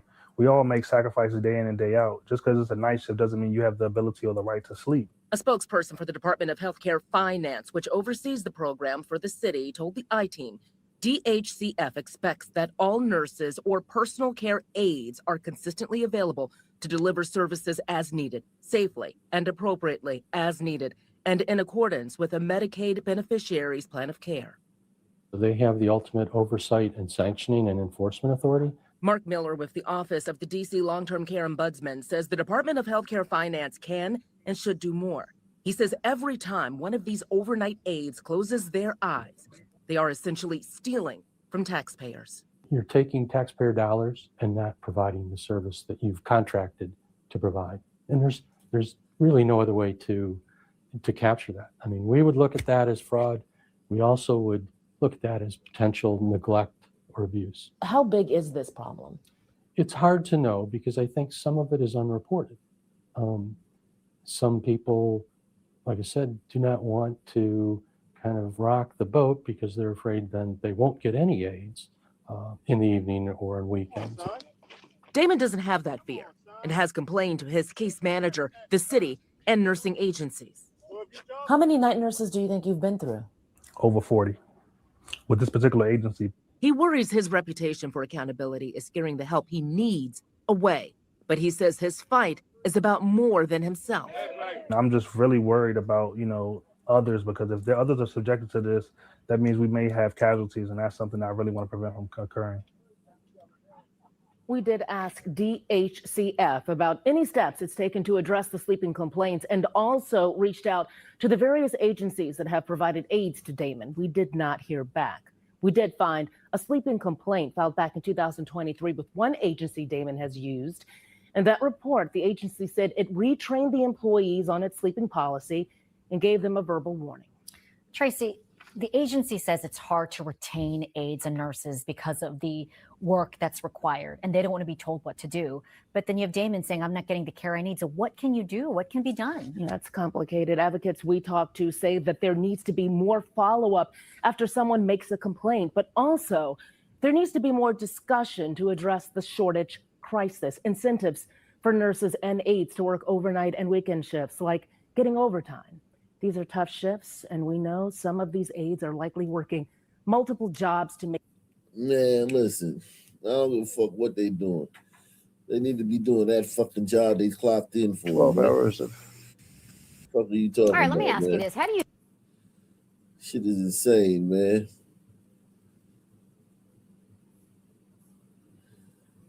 Insane.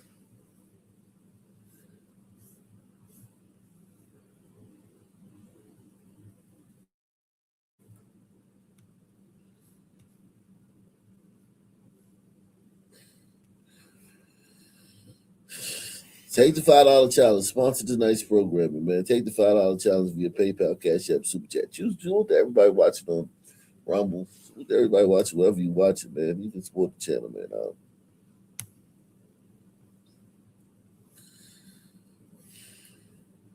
Now, an update in the murder of a 93-year-old man found dead more than a week ago inside his home in the Logan neighborhood of Philadelphia. We're now learning more about the suspect as neighbors share their grief. I was so sorry to hear that, he had passed and, had his life taken. And the person that did it used to stay on the block. And we all knew the person that did it. And I figured it was someone that he knew, because he wouldn't have let someone in his house that he did not know. And that's where we begin here at 5 o'clock on Fox 29. I'm Jason Martinez. I'm Sheba Russell. That suspect is facing a long list of charges tonight. And Kelly, you've been working this story since the very beginning. Are investigators any closer to learning a motive in this case? They're still investigating the motive at this point, but I can tell you this tragedy hit the block here really hard. Neighbors tell me they all adored the victim, and for him to lose his life this way at his age was particularly upsetting. Again, they say the man arrested for his murder used to live in this community. I just feel bad, because to live to be 93 and then to have your life taken, it's just sad.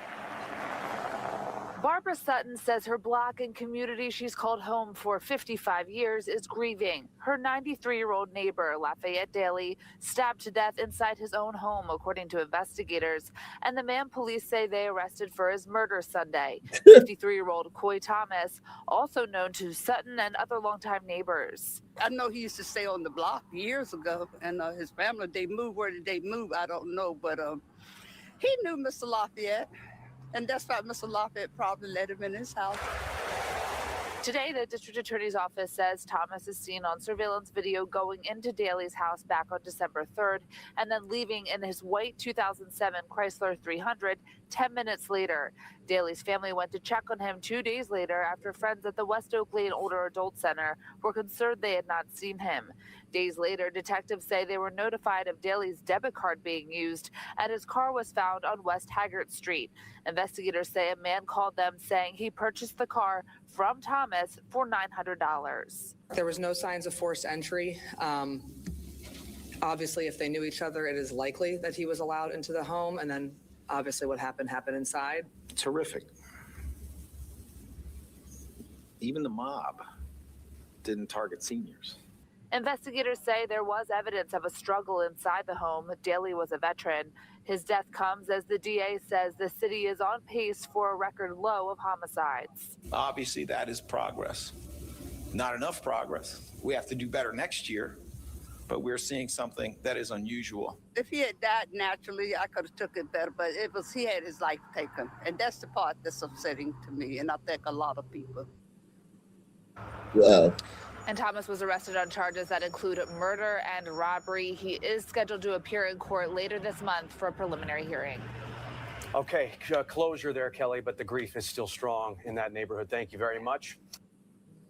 Since 1983, customers have flocked to Hooters. Now an update in the murder of a 93-year-old man found dead more than a week ago inside his home in the Logan neighborhood of Philadelphia. We're now learning more about the suspect as neighbors share their grief. And tonight, an Indianapolis mom is grieving her son who was killed in this shooting on campus. 19-year-old Dejan Fox Jr. was one of 2 student victims in yesterday's attack. Fox 59's Gabriela Mirando talked to Fox Jr.'s family, who say truly this is just so surreal knowing that he's gone. Dejan Fox Jr. came home to this quiet subdivision on Indy's southeast side to spend Thanksgiving here. He was supposed to make the trip back to Indy on Friday to spend Christmas with his family, but instead those who left him are left clutching onto pictures, knowing this holiday will be like no other. And we was just talking about the stuff we was going to buy him for Christmas, for his dorm. Wow, his family is like literally all gay women, all butch dykes. For his room. Family says the 19-year-old Whitwin, as they called him, was a light whose joy and laughter was contagious. Everybody loved Whitwin. If he was here right now, everybody be laughing or be like, Whit, stop, quit, Whit, go sit down. Fox Jr. graduated from Victory College Prep 2 years ago. He was the first person in his family to go to college right out of high school, his first pick being Kentucky State University. It wasn't no turning back after that. He was in love. He found his place. That dream school has since become the place of nightmares. 48-year-old Jacob Bard of Evansville is accused of shooting and killing Fox Jr. and hurting another student. By the time the news reached Indiana, it was too late to say goodbye. We out immediately, got together, drove up there, 3 or 4 carloads to nothing. He didn't even Very let hard. me see him. We couldn't see him. No, nobody's seen him yet. I still haven't got to see him. Bard is the father of 2 students at KSU. Fox Jr.'s family struggles trying to think of what could have led up to the violence. It's senseless. It's crazy. You went up there looking to do something to somebody. And it happened to be my grandson. Now he's gone and we'll never see him again. Never. Still very surreal, the family hopes people remember Fox Jr. for the vibrant, comedic person he was, not the tragic way he died. Everybody loved him. Just don't forget about him. Authorities say the second victim remains in critical condition. Bard faces preliminary charges of murder and first-degree assault for his role in the shooting. On the southeast side, Gabriela Mirando, Fox 59 News. A chaotic scene in bond court today. The man charged in the sexual assault of someone in a wheelchair on the red line had to be restrained when appearing before the judge. WGN's Andrea Medina joins us with more on the courtroom conflict as well as details of the alleged attack. Andrea. Hi, Timon. Well, the judge ordered a 23-year-old man to remain detained, saying he targeted a random vulnerable victim.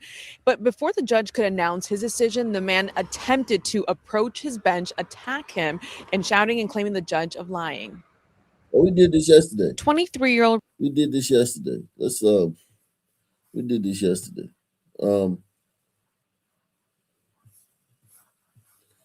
We did that yesterday.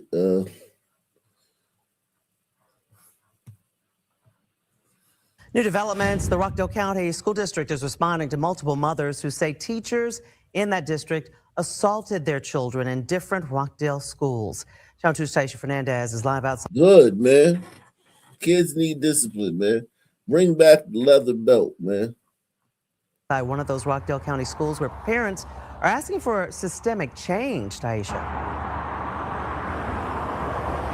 Karen, the alleged incident here at Pine Street Elementary is not the most recent one, but police arrested the teacher here accused of physically assaulting an 8-year-old boy. That boy's mother told us today he has not been the same since. Rockdale has failed my family. Parent Yamaya Lyles was nervous when she stepped on this stage for Tuesday's news conference at a Conyers church. She spoke about police arresting her son's teacher, Ari Jones, at Pine Street Elementary School for assaulting her 8-year-old son who is nonverbal and has autism. We obtained the police report. In it, a social worker at the hospital said, quote, the juvenile was abused both sexually and physically, and the juvenile has bruising to his arms and abdomen areas. I wasn't notified till 3 days later. When I was notified, I was told that my son was physically and verbally redirected, when it was very much more than a redirection. Rockdale County Schools fired that teacher about a year ago after police arrested him. The most recent Rockdale alleged assault was at Conyers Middle. Police arrested Teacher of the Year Melvin McLean for a December 2nd incident where police say McLean is on video hitting a 13-year-old student more than 20 times in the head and stomach. Someone called me to notify me that this happened, and there's cameras in the classroom that nobody watches. Part of her attorney's demand letter to the district asks for surveillance video monitoring, even if schools use AI. The district sent a lengthy response to the attorney's demand letter. Part of it says they identified district priorities, which included staff development, behavior and safety initiatives. All schools have developed school improvement plans that include specific goals, action plans, and steps targeting these areas. We will continue to cover all of these cases and let you know what happens in court. We're live in Rockdale County. Taisha Fernandez, Channel 2 Action News. Wow. A high school student is in custody tonight after a deadly fight in Baytown. It happened early this morning. Fox 26's Angie Rodriguez joining us live from Sterling High School in Goose Creek ISD where this happened. Angie, what can you tell us? Yeah, Anthony, we do know, like you said, that 2 students were involved in this fight. According to the district, one of them was life-flighted to a hospital and he was declared dead from his injuries there. We do know one of those other students is being held by police. But I want you guys to take a look at. I think we did it. I think I saved this. I think we got that. That's the kid that got killed.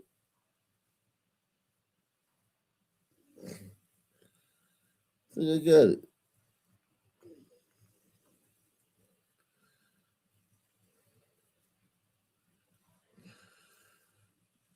Damn, I thought I had it.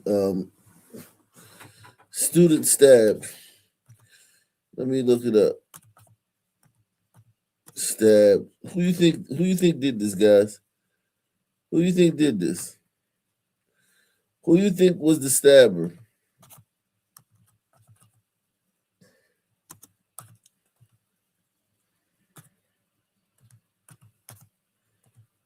Who you guys think was the stabber, man? Huh?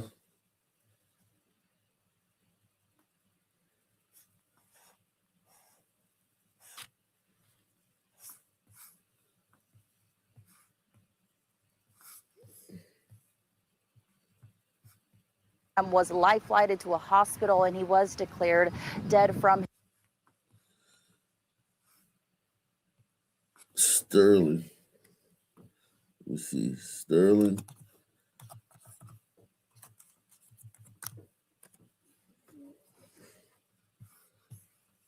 Who y'all think was the stabber and who you think was the stabbee? Who you think was the stabbee?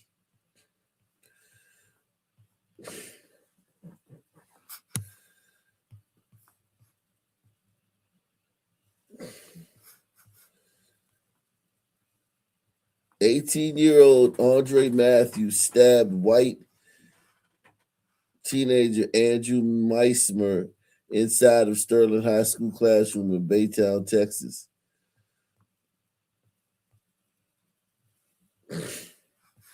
Damn. So these are the 2 kids. Okay, so now we know. Black kid stabbed a white kid. Let's see.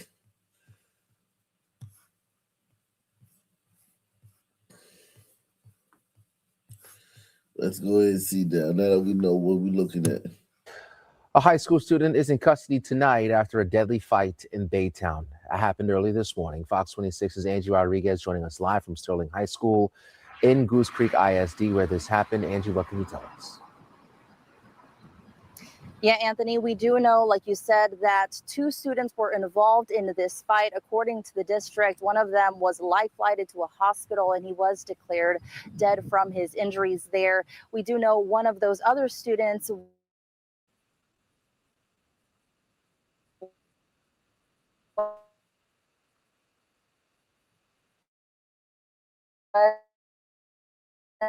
at this high school behind me. We're at balloons and what appears to be a memorial. We saw several cars up here earlier. It appears as though a few of them have trickled out, but there are several students here. We did speak with some earlier. They say the fight happened between a senior and a junior.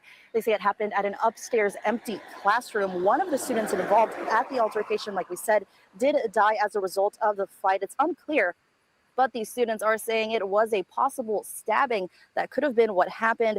Now, after speaking with those who do attend Sterling, they tell us this is tragic, but not surprising.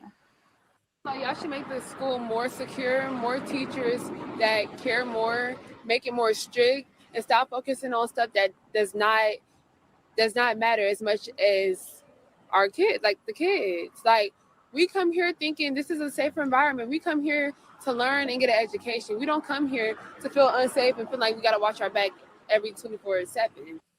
Some strong words there from that student. Now, Angie, talk about some parents here. Did you get a chance to speak to a parent? If so, what did they have to say? Yeah, I did. And I actually had a TikTok live earlier as well. And we learned a lot from students that attend this school and as well as parents who have students that attend this school. We did speak with one of them earlier today. She said that her daughter attends Sterling and had multiple problems or issues with this student in the past. She had reported them to the district and the high school, but nothing was ever done. Now, parents and many other students are posting on social media their condolences to the family of this student, because this is all happening just days before the students here at Sterling and in Goose Creek ISD were supposed to be let out for Christmas break. We're just really devastated because this young man's family is going to have to celebrate Christmas this year without their boy. And it just really could have been avoided if the school would have taken the appropriate measures to notify the parents, because I think a lot of the times they weren't even told. I know what happened with my daughter. The parents were not notified about that. And they told me that they could not give me any information to be able to talk to the parents, to be able to say, this is what happened, what can we do about it? They wouldn't give us any information. On top of all of the things that he's done at school, now he's murdered someone. What is it going to take? What is it going to take for someone to do something?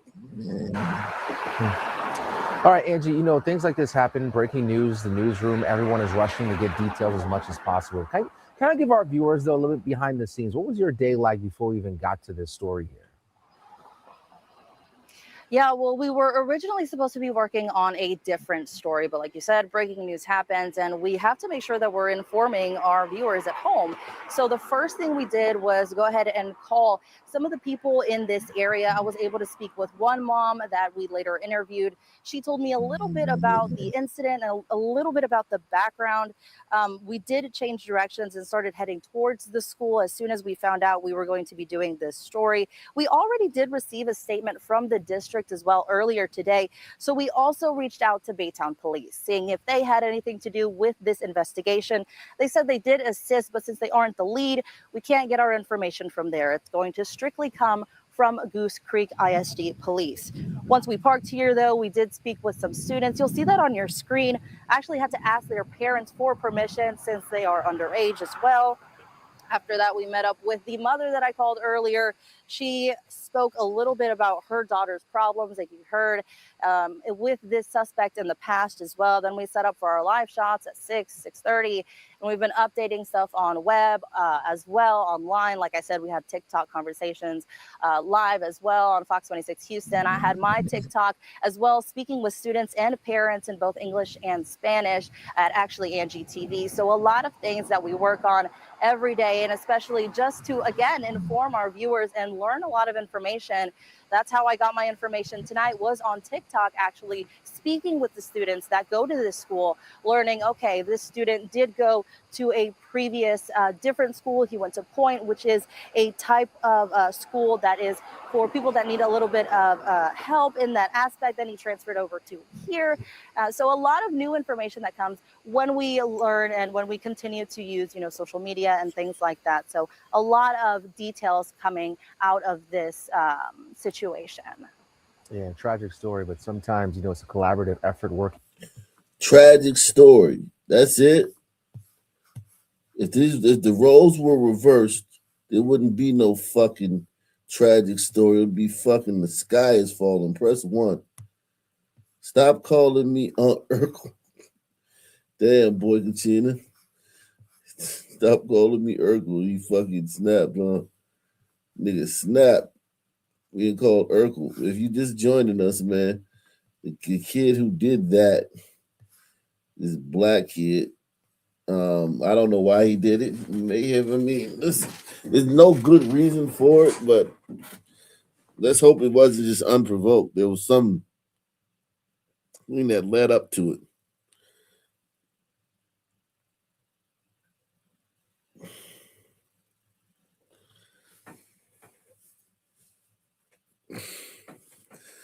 That white kid looked like he thought he was cool and shit.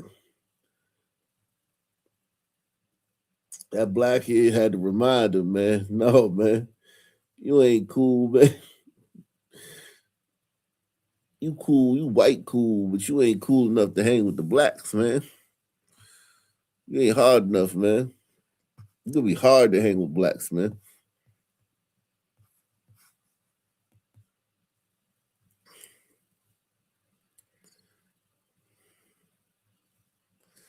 Wow. They say the kid has a disturbing history of posts. The kid who stabbed that white kid has a disturbing history of social media posts and a disciplined record.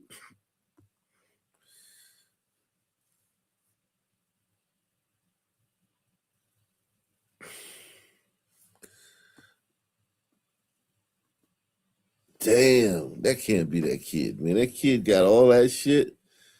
That kid did all this shit. The kid should have been fucking suspended, man, or expelled. He said, how come us sons are so funny? Are we really that funny? Should they start a new comedic curriculum in high school, drama class for sons? Your sons are funny, naturally. Sons, a lot of sons are funny, man. We're not bogged down by inhibitions. We can say anything. We don't have to think about sons don't have to think about what they're about to say. White people have to think like, is this gonna offend this group? Is they gonna offend this group? And so am I gonna get punched in the face? White people gotta be careful. Sons can say any fucking thing. Okay? Any fucking thing.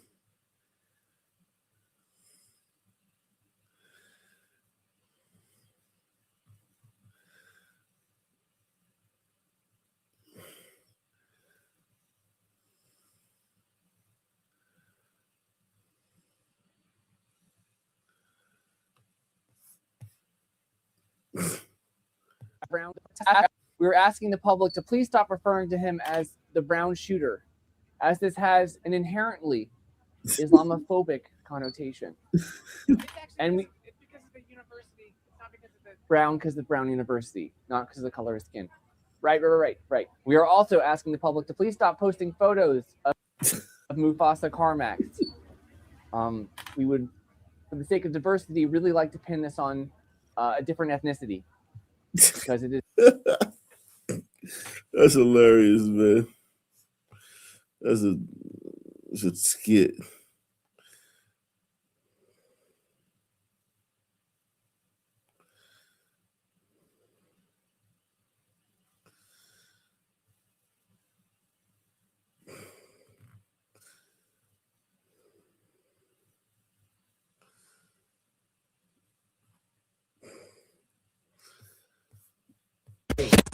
So bye-bye to all you groupies and gold diggers. Is there a blumper on your nose? Doing 100 on the highway. So if you do the speed limit, get the out of my way. I'm DUI, hardly ever caught sober. And you about to get rid of it. Go! Move. Get out the way. Get out the way. Get out the way. Move. Get out the way. Get out the way. Get out the way. Move. Get out the way. Get out the way. Get out the way. Move. Get out the way. Get out the way. Get out the way. Here I come. Like I was really in these streets, I used to serve that shit. We started from the bottom, had the topsy-turn that shit. Get it while the getting's good, after that preserve that shit. My ex texted me last night, but I curved that shit. Coulda ended up hitting that, be too late to swerve that shit. That's a young mistake, Lord knows.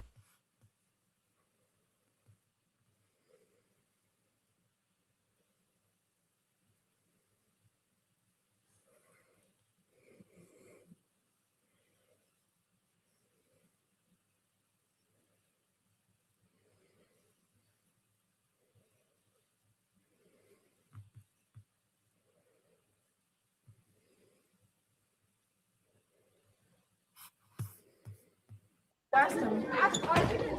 Nobody was talking right anything now. About what? You gonna do something? No, I'm not gonna do anything.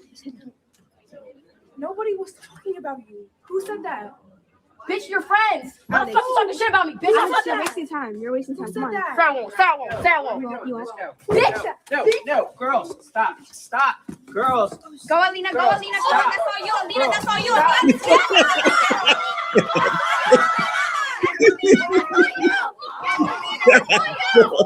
you, Alina. Bitch, your phone's away. And she got her ass whooped. She talked all that shit and got her ass whooped. Stupid bitch.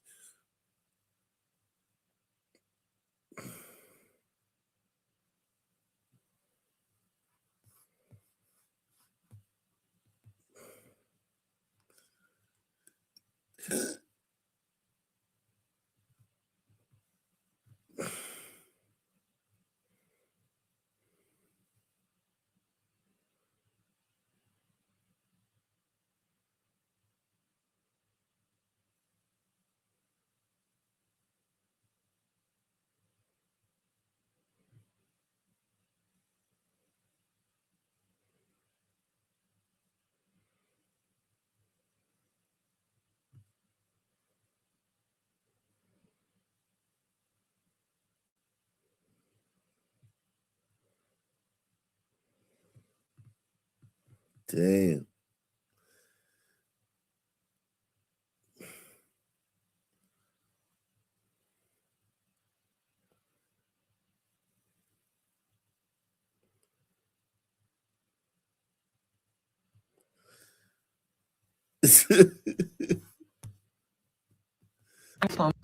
I'm Congresswoman Joyce Beatty. I'm sitting here in my congressional office in Washington, D.C., just ending a call with the Kennedy Center, where I serve as an ex officio member.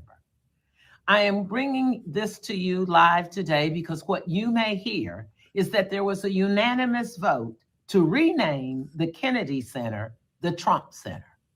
Be clear, I was on that call, and as I tried to push my button to voice my concern, to ask questions, and certainly not to vote in support of this, I was muted. Each time I tried to speak, I was muted. Participants were not allowed to voice their concerns who were online. Yet it was said at the end, it was a unanimous vote. Clearly, the Congress has a say in this. This center, the Kennedy Center, was created by the Congress. I think it's important for us to know that this is just another attempt to evade the law and not let the people have a say. As a strong supporter of the arts, as someone during my entire time here in Congress, I have participated in the Kennedy Center's programs, and I salute all the artists who have performed there. Shut the fuck up, hater.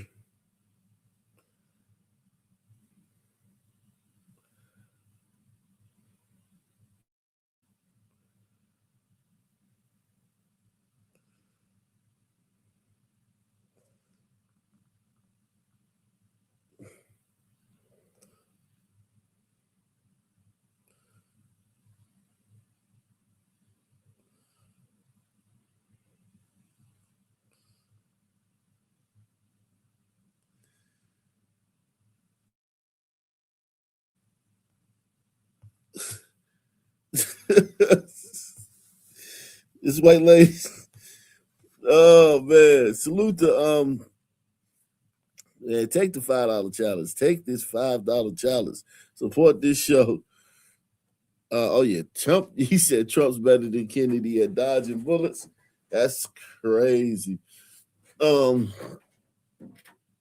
That's bananas, yo. That is bananas, man. That's crazy. Look at this. Look at this. This white woman right here, man, on the subway, man.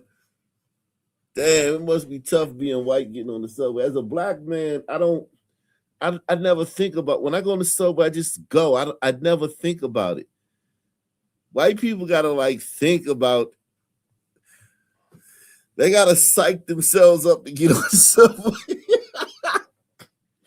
White people gotta psych themselves up. They gotta get in the mirror and be like, you're strong, you're worthy, you're a taxpayer.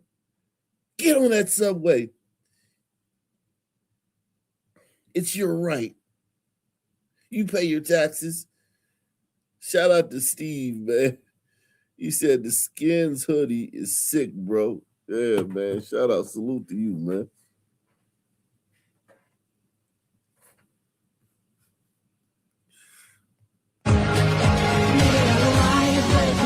Said that I was fine, said it from my coffin. Remember how I died when you started walking? That's my life, that's my life. I'm gonna define, taking out my earrings, pushing on the vibe, pushing on the feeling. You just spend the night, catch me on your ceiling. That's your price, that's your price. Well, Betty thinking she's so cool, kicking back on your couch, making ice from across the room. Wait, I think I've been there too.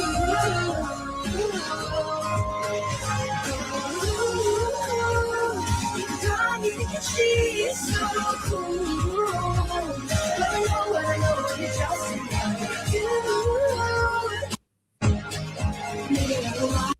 He was gonna push her. She stupid ass. He was gonna push her.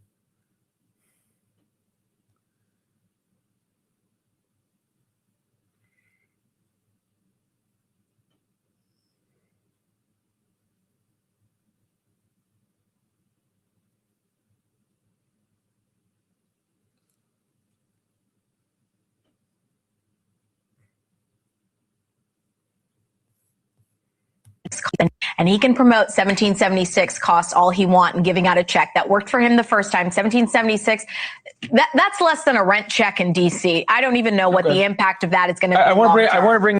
And he. Damn. They be hating like shit. Black women be hating. Black women be hating. They just be hating. What do they hate Trump for, man? I mean, literally, like, I can't think. And he can promote 1776. Think of one thing Trump has done wrong to a black woman. Like, why do they? Well, we know why they hate him, because the Democrats. They're the mouth. They're the attack dogs of the Democratic Party, but still, it's so bizarre, man. She She's hating on him, the stimmy checks he And he can promote 1776, cost all he want, and giving out a check that worked for him the first time. 1776, that's less than a rent check in D.C. I don't even know what the impact of that is going to be. Yeah, but at least he's a natural blonde, bitch. You're a box blonde, bitch.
Okay, who cares about that?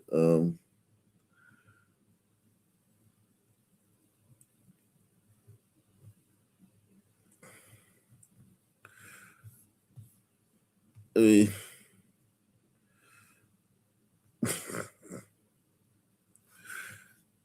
this is funny though. I ain't gonna lie, this is funny. This right here is funny. The burglar hopped the fence. Burglar hopped the fence. He didn't hear that dog. They didn't see him. What the fuck?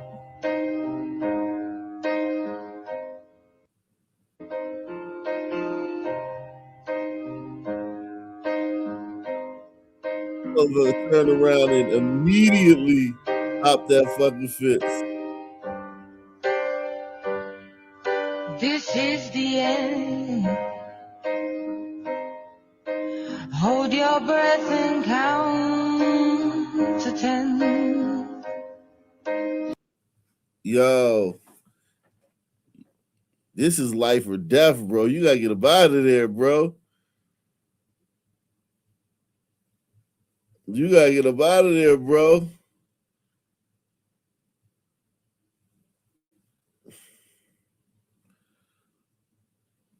He gonna make it. He gonna make it. Oh.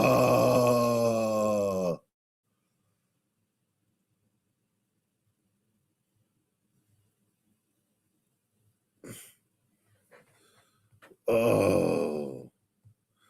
He's done. He's done.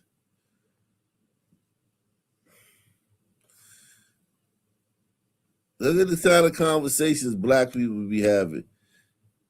This is why listen, as a black person, this is like the most intellectual conversation you're gonna have around some niggas. This is about as deep as it's gonna get, man. I ain't even gonna lie to you, man. This is about as deep as it's gonna get around some niggas, man. This is about as deep as it's gonna get right here. A tether is a person that comes to this country. Don't worry about the tether. Do you think there's a difference between financial black American versus an African? Because I feel like even though I was born in Africa, most of my life was raised in America. I joined the military and I was ready to die for this country. Yeah. So technically speaking, I am African American. Yeah, you are African American. So do you think there's a difference between and those you deserve every bit of America that you fought for and did everything for? Yeah. but your ancestors ain't do nothing for this country. To be honest with us, let's be real. They got us here. If it wasn't for their hard work, if it wasn't for what you are the resident African American right now. If African Americans win in their struggle in the United States, that is a blueprint for us in Africa and the rest of the world. So with their struggle for reparations, it equals to the conversation about what Sudan needs from England, what Sudan needs from the Arab world, what Sudan needs from every other person that has been able to take a part of South Sudan. Right? You notice he didn't say the Arabs. Press 1. You notice he didn't say what they need from the Arabs, who are literally been enslaving them for fucking eons and shit. This nigga said England and shit. Nigga didn't mention the Arabs. You know, the Arabs don't. There's no such thing as Arab guilt. There's no such thing as Arab guilt. So they don't ask the Arabs for nothing because there's no such thing as Arab guilt. Arabs don't feel guilty about that shit. Yeah, the Arabs have ridiculous wealth. Niggas don't ask them for. Niggas don't ask the Arabs for a cent. They know the Arabs ain't giving them shit. Arabs gonna tell them. Arabs gonna fucking slap his ass. Nigga ask the Arab for something, Arab gonna slap the shit out of him.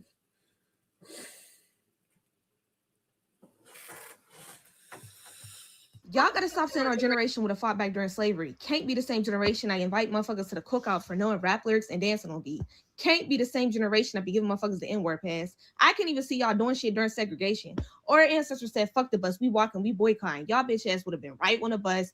I don't even feel like walking for real. At least we got a ride. Just no backbone. Y'all can't even boycott correctly. Y'all can't even stop going to Target. And y'all expecting to believe that y'all would have did something our ancestors didn't during slavery? Stop disrespecting the ancestors. Yeah. Y'all gotta stop saying our generation. I feel that. Niggas wouldn't have done shit. Niggas wouldn't have done a fucking thing. But pick cotton.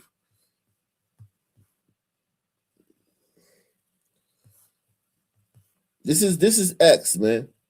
This is what's on X, yo. Also, how come whenever black women like wear wigs or straighten hair, y'all don't ever accuse them of wanting to be Asian or something? Or I don't. Maybe she wants to be Polynesian. Why we always just go straight to white people? Like, there's not other races of people with straight hair. Like, Bitch, you have a blonde wig. Bitch, you have a blonde wig on. That's why they say white people. Because your hair is blonde. straight hair just belongs to white people. That's not even their thing for real. I don't know. That's weird to me. Maybe I want to be Indian. I don't know. Indian women be bad. Jeez. Well, maybe. Okay. Hey, whatever, man.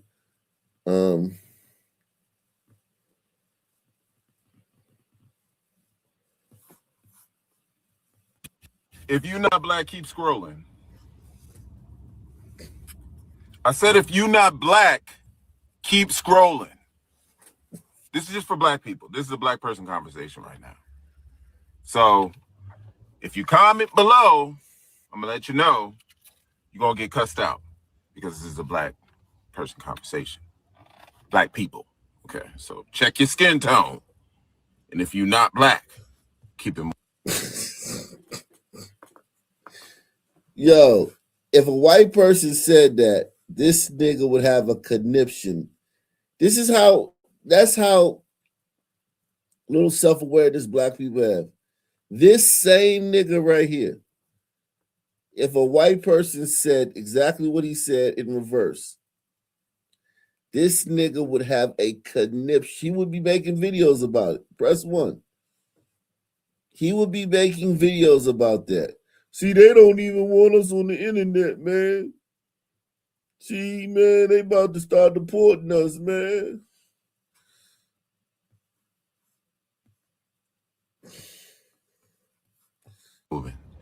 Anyway, what the fuck is going on? I mean, were we right or were we right? Okay, this is barbaric. Barbaric. These motherfuckers are crazy. Listen, we tried to tell these hoes, these motherfuckers are crazy. The only humanity that they got is us. Is us. We are the only fucking humanity that these motherfuckers got. Yo. He's calling white people barbarians and is saying the only humanity they have is black people. And listen, niggas really believe this. Like, a lot of niggas really believe this. A lot. And when I say a lot, I mean a lot. Like a lot.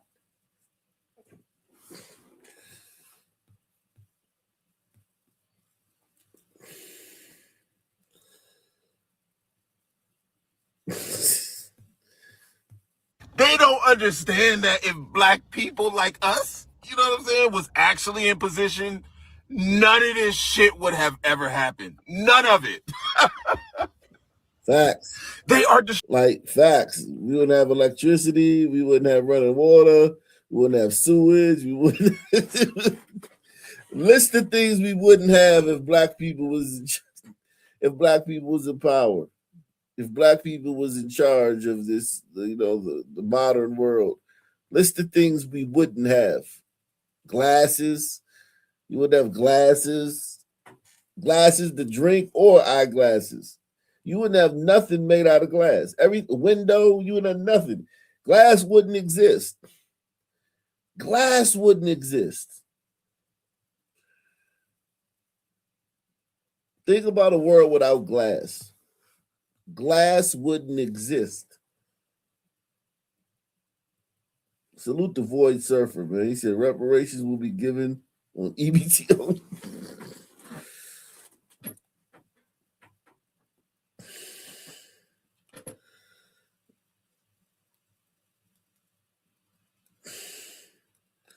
This is diabolical.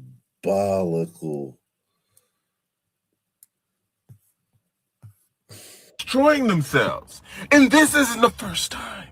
This is not the first time, y'all. It may be the last time, but remember when white people were so clean? You remember? They used to have this clean, pristine image. Oh, we never do anything. We're this, we're that, we're these people. It's those barbaric people. It's the Mexicans. It's the blacks. It's the this. It's the that. Bruh, taking babies off of fucking cancer care? Like, how barbaric can you be? I mean, the Gaza. There's cancer care.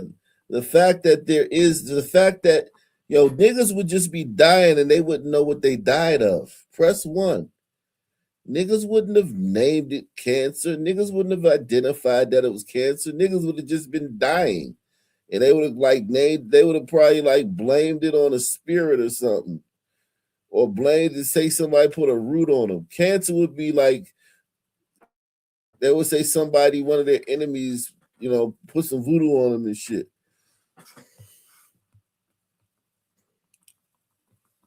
It would be no cancer, period. Cancer wouldn't exist because cancer only exists in name. Somebody named it. It's an abstract. Cancer is an abstract concept. Cancer is just a way humans die. Cancer is a way human beings die. White people identified this specific way that human beings die, what it is, what causes it, and then made care for it. If niggas in Africa in the jungle before the white man came around, niggas just died. People probably was like, oh shit, that motherfucker's sick, man. He got an evil spirit on him. They probably just left you to die. They probably just banished you from the village and told you to go out in the woods and die. Because you had an evil spirit on you. The Mahubu spirit attacked you. And you had Jaka. You were suffering from the Jaka spirit because you ate a goat. You ate a goat's tooth. You ate a goat's tooth and you had Jaka. The Jaka Jaka spirit attacked you for eating a goat's tooth. Fucking Gaza. This would have never happened if black people were in power. Never. Never. Oh my God. And the fact that we gotta stay in this motherfucker, like, give us $1 million. Give all of us $1 million. We out, right? We out this motherfucker, right? We not even making it difficult for them. You niggas would never leave. You niggas would never leave this joint. Don't give us $1 million, we out. You know how many black people got $1 million? There's probably 1 million black people that have $1 million, and none of them left. There's so many black millionaires in this country. None of them ever leave. The fuck are you talking about, dude? None of the black millionaires ever fucking leave. Ever. I mean, never. They all fucking stay. Give all of us $1 million. We out, right? We out this motherfucker, right? We not even making it difficult for them. Pay us what the fuck we worth. Give us our reparations and get the fuck up out of this motherfucker. This ghetto ass motherfucking land. You can add this shit. Do you see how crazy these motherfuckers are? They talking about polluting the air again. They talking about fucking the water up again. Stripping healthcare. Fucking the water up. You got YouTubers that go to Africa and are giving people in 2025, right now, YouTubers giving black tribes that have been around for fucking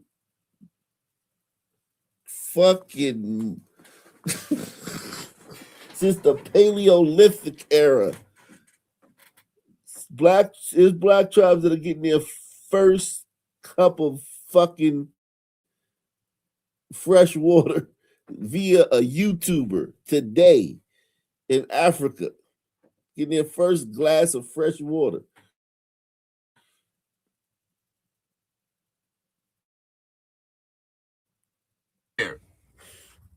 I'm telling you, thank God we are the only humanity that we have. But one thing we got to do is we're going to have to look out for one another. If we don't have food in our house, man, make sure that your neighbor. Hold on. You just said we the only humanity. Why do we? He said we the only humanity that white people have, right, in this country. But yo, black people, we got to start looking out for each other. Did you just hear that? Press one if you heard that. We the only humanity. We the only humanity. Black, white people, barbarians. We the only humane people in this country. But hey, yo, black people, man, we gotta start looking out for each other. Yo, that nigga literally just said that shit, yo. He literally just said that. He literally just said that. Got some food. Make sure that your neighbor's kids is okay, and that, you know, if someone gets sick, we start finding remedies. Let's go back to our African spirit. I thought you was the only fucking humanity here, man. Why you need a pep talk to fucking start helping each other and shit? It should just come natural, right? It should just be what you do, man. You shouldn't have to get a pep talk.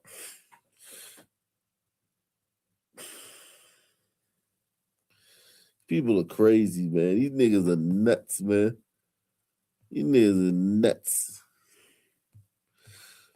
Roots, y'all. I think it's time that we start researching that stuff. This Christianity slave mentality shit ain't gonna work. I'm sorry. Not saying Christianity is bad. Love the God that you love, but what I'm saying is there are some things that we are not attached to that us as a people need to get attached to. We need to start loving each other again. We need to start saying hello to each other again. We need to start building community. Hold on, wait a second. You niggas don't even say hello to each other. I thought y'all were the only humanity in this white land, man. It was y'all. And you're 2 seconds later, you're begging these people to say hello to each other.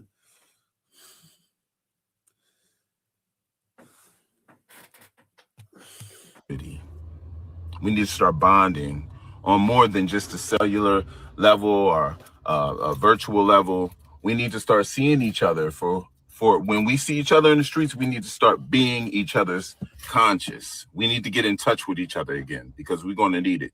This is bigger than a physical battle, y'all.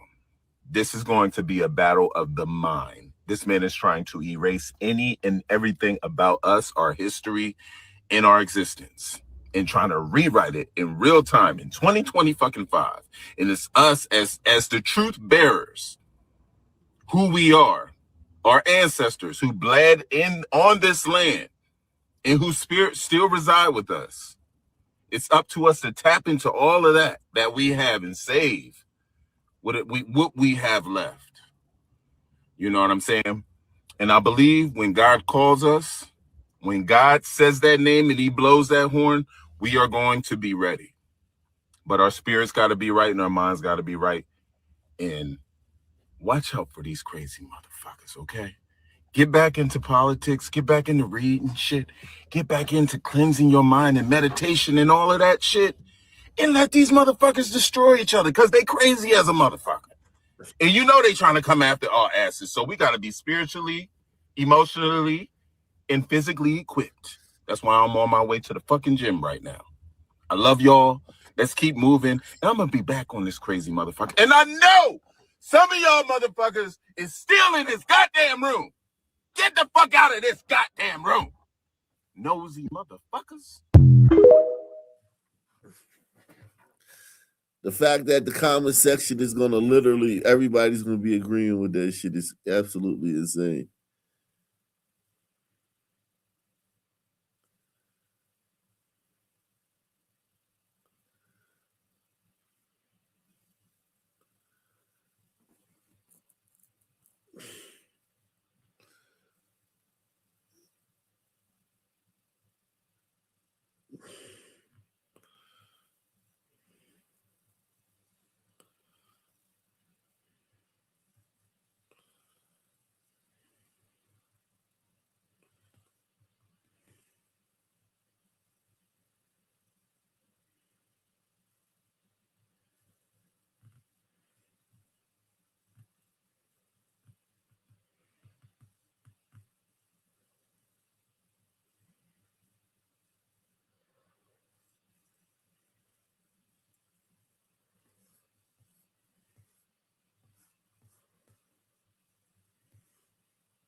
Yo.